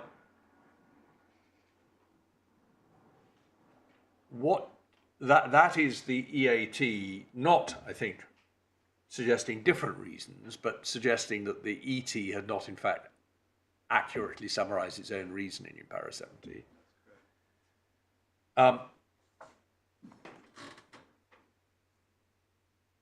So what do you say about those findings of the ET?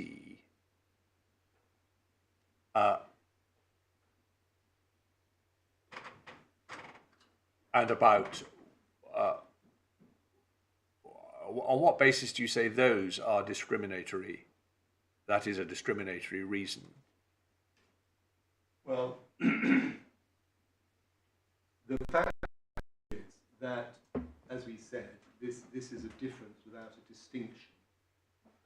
What took place was the expression of his religious beliefs on that show, and the manner of the expression of his religious beliefs simply means he expressed his religious beliefs, and he argued his position, and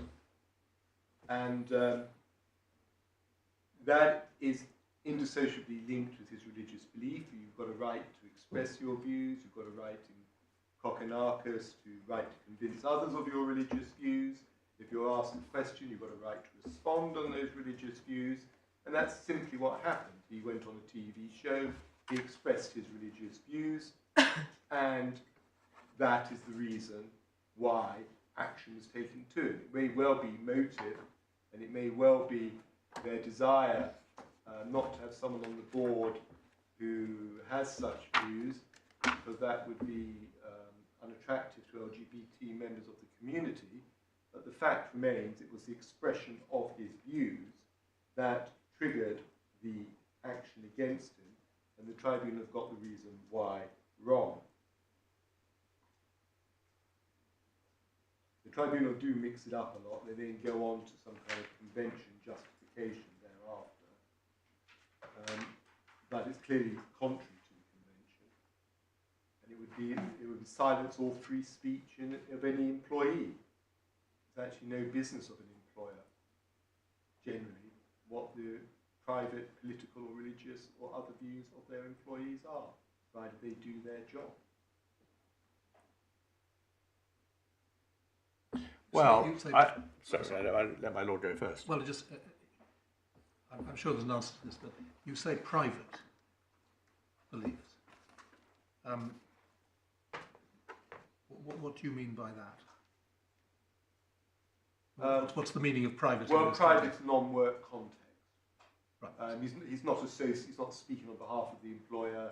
He's not representing the employer. Right. So personal would be a substitute for private in this context. Yes. Or political views or whatever, or political activities. Yes, and it's not to be contrasted with Good Morning Britain, which I suppose is the opposite of private. No, but he's entitled to go on Good Morning Britain as anybody is, and people are entitled to liaise with the press, talk to the press, answer questions, give their views. Well, I mean, the difficult area we're in is that must in general be true of a private citizen. If you, however, have a public position,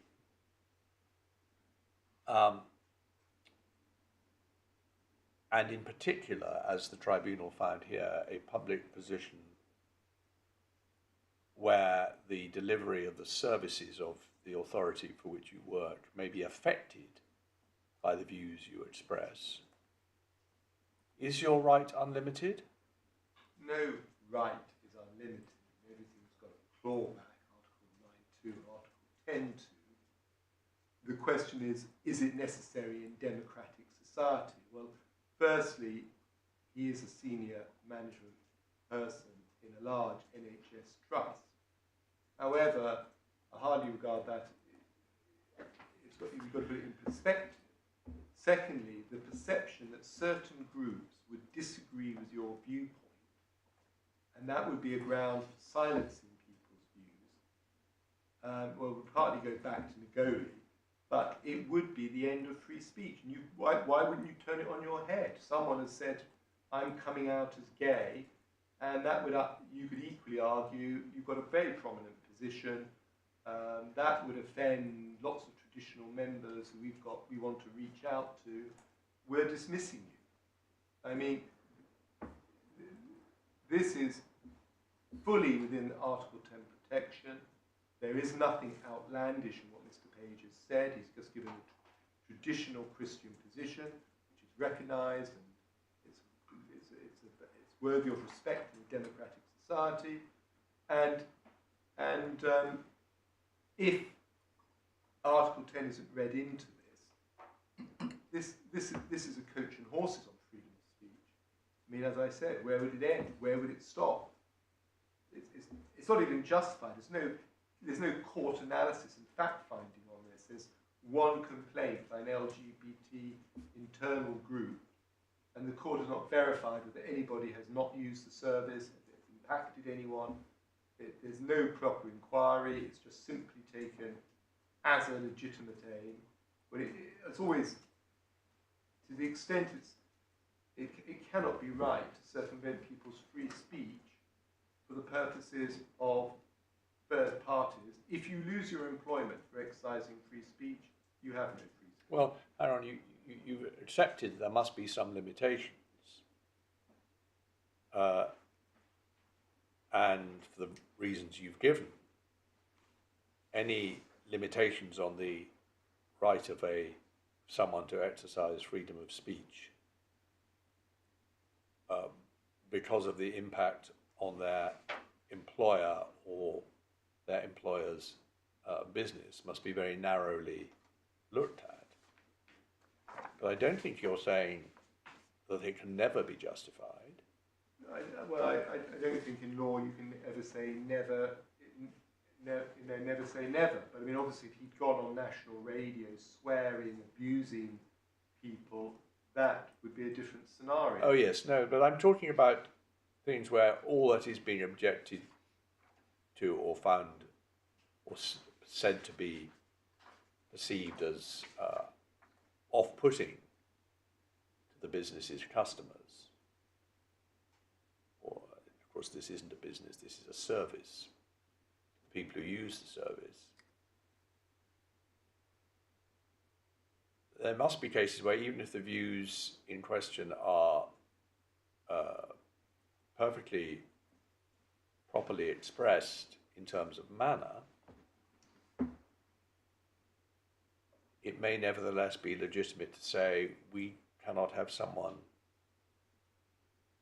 expressing those views given our particular business and our particular clientele. Well, I think I would challenge that. If someone has lawful views, expressing lawful views in a workplace, the only interest... They're not in a workplace, this is in public. It is, but the only interest of an employer is someone doing their job, and possibly internal harassment, or if he was going around pestering an LGBT person who came in, Well, I wonder whether that's right. And let me put you an example. I appreciate it's not Yeah. this case, but it's just to test the principle. Suppose,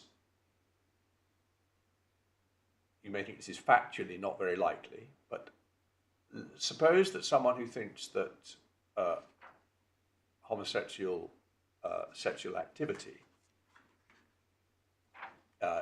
is a sin and wrong in that sense, works for a charity which provides help specifically to homosexuals. That wouldn't be inconsistent with his own position. He would say simply homosexuals must be chaste.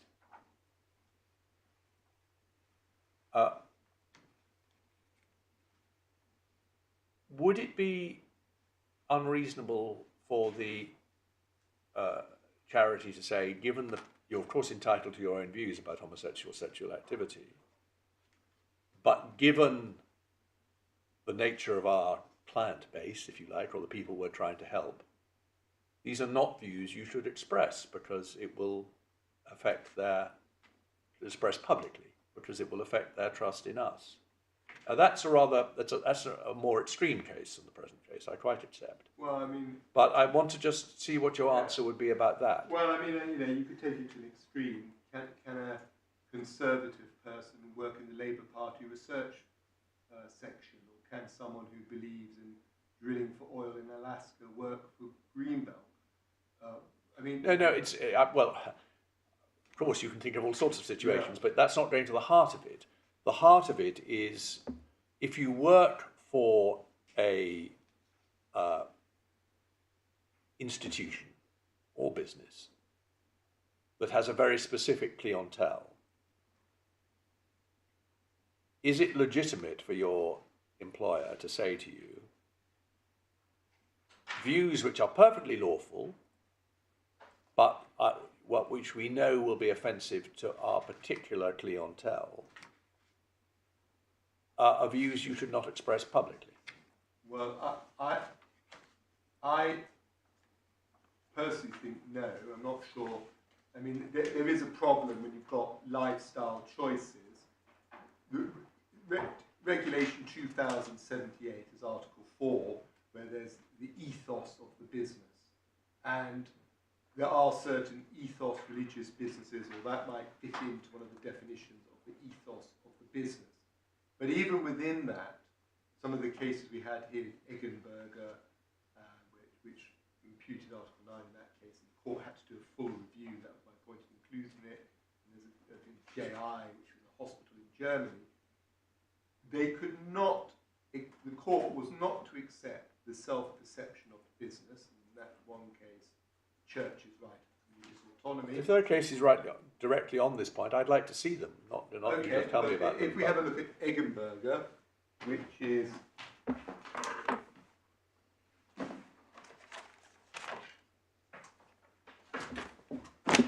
at tab 38.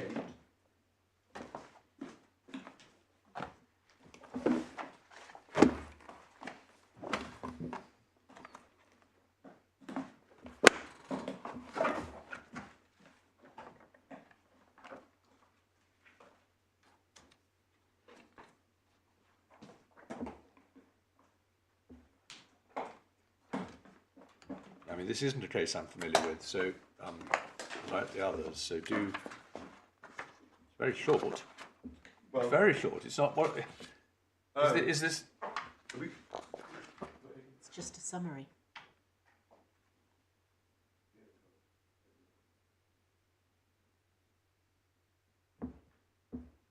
Well, I think it's just a summary, but yes, that's unfortunate because that's a good case. But the case after is IR and JQ. Well, speaking for myself, I will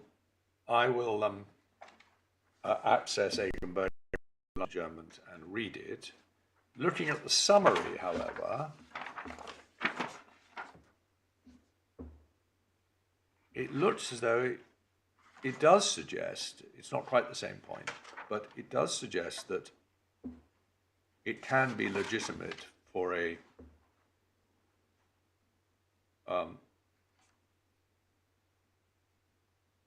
church to require people working for it to be members of that church, although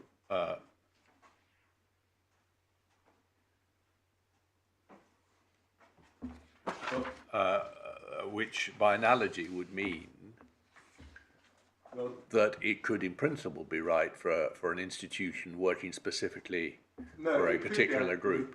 the analogy correct. But what Eggenberg is about is that the German courts, a bit like our reason why issue, had an established practice over the years that the churches were entitled to have self-perception and determine their own religious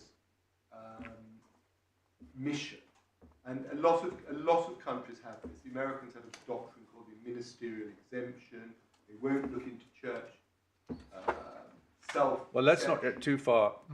Well, so in this case, Miss Eggenberger was not a practicing Christian, and she wanted a senior position in a church. And the German court simply adjourned to the self-perception of the church. We don't want her, she can't represent her. And the European court in that case said you must fully apply the Directive 2078, you must analyse it. Is it valid? Do they need someone in the religious mission in this place? Do you have to be a believer? Do you have to be able to participate in the church things? Well, if there is a practice of German law that goes against that, even of a constitutional level, you must set that aside and give effect. Okay, but in fact, you've helpfully said that a better case, or at any rate, a further case, is IR and JQ, which is the next one in the bundle. And I've just read the head note in that. That is a decision of the Grand Chamber, Yes. which I don't think Eggenberger is. Oh, it is, they both are, right. Yes, I see. Well, it seems to apply Eggenberger in... Okay, well, I think it might make sense for us... maybe my lord and my lady are familiar with both these cases. I think we ought to look at them, and I think it might make more sense if we look at them over the adjournment. If we don't have time, we'll obviously tell you, and we'll take more time this afternoon, and then you can make your submissions on them. But just they're in the right area, but they're not actually about this question of what someone can say in public. That is to say, whether views which are entirely legitimate and which it would in normal circumstances be within both your Article 9 and your Article 10 rights to express, may be illegitimate if they may have an impact on your on the service which the institution for which you work applies. I mean, what I would say to that is we have two domestic authorities on that now, Ngoli and Smith and Trafford. Well, Ngoli isn't really on this point. Is Smith and Trafford on it either? Well, they're on it insofar as the employer said this would discourage, just like in this case, LGBT people from seeking housing from the housing association. Yes. If they knew this terrible person was working there. And that is exactly what the argument is in this case. If anybody knew there was an evangelical Christian as a management position, they would not attend. I'm tempted to say, what nonsense, I'm afraid, but... No, you know. Well, one does need to look carefully at the facts of this of each case. But the beauty of EU law is, of course, anything implementing the Charter, any law implementing EU regulations, including Directive 2078, includes the Charter of Fundamental Rights. That does include Article 9 and Article 10, and you have to achieve the result or set aside national legislation. And that gives this court considerable power to review these tests that have been applied and are very alarming in our society. Well, I see the time. I think this is an important area. I think we asked you to develop it after the adjournment. By which time we will either have read Eggenberg and IR and JQ, or if we haven't, we will tell you so you can take them more slowly. Very well. 2 o'clock. Thank you. Goodbye.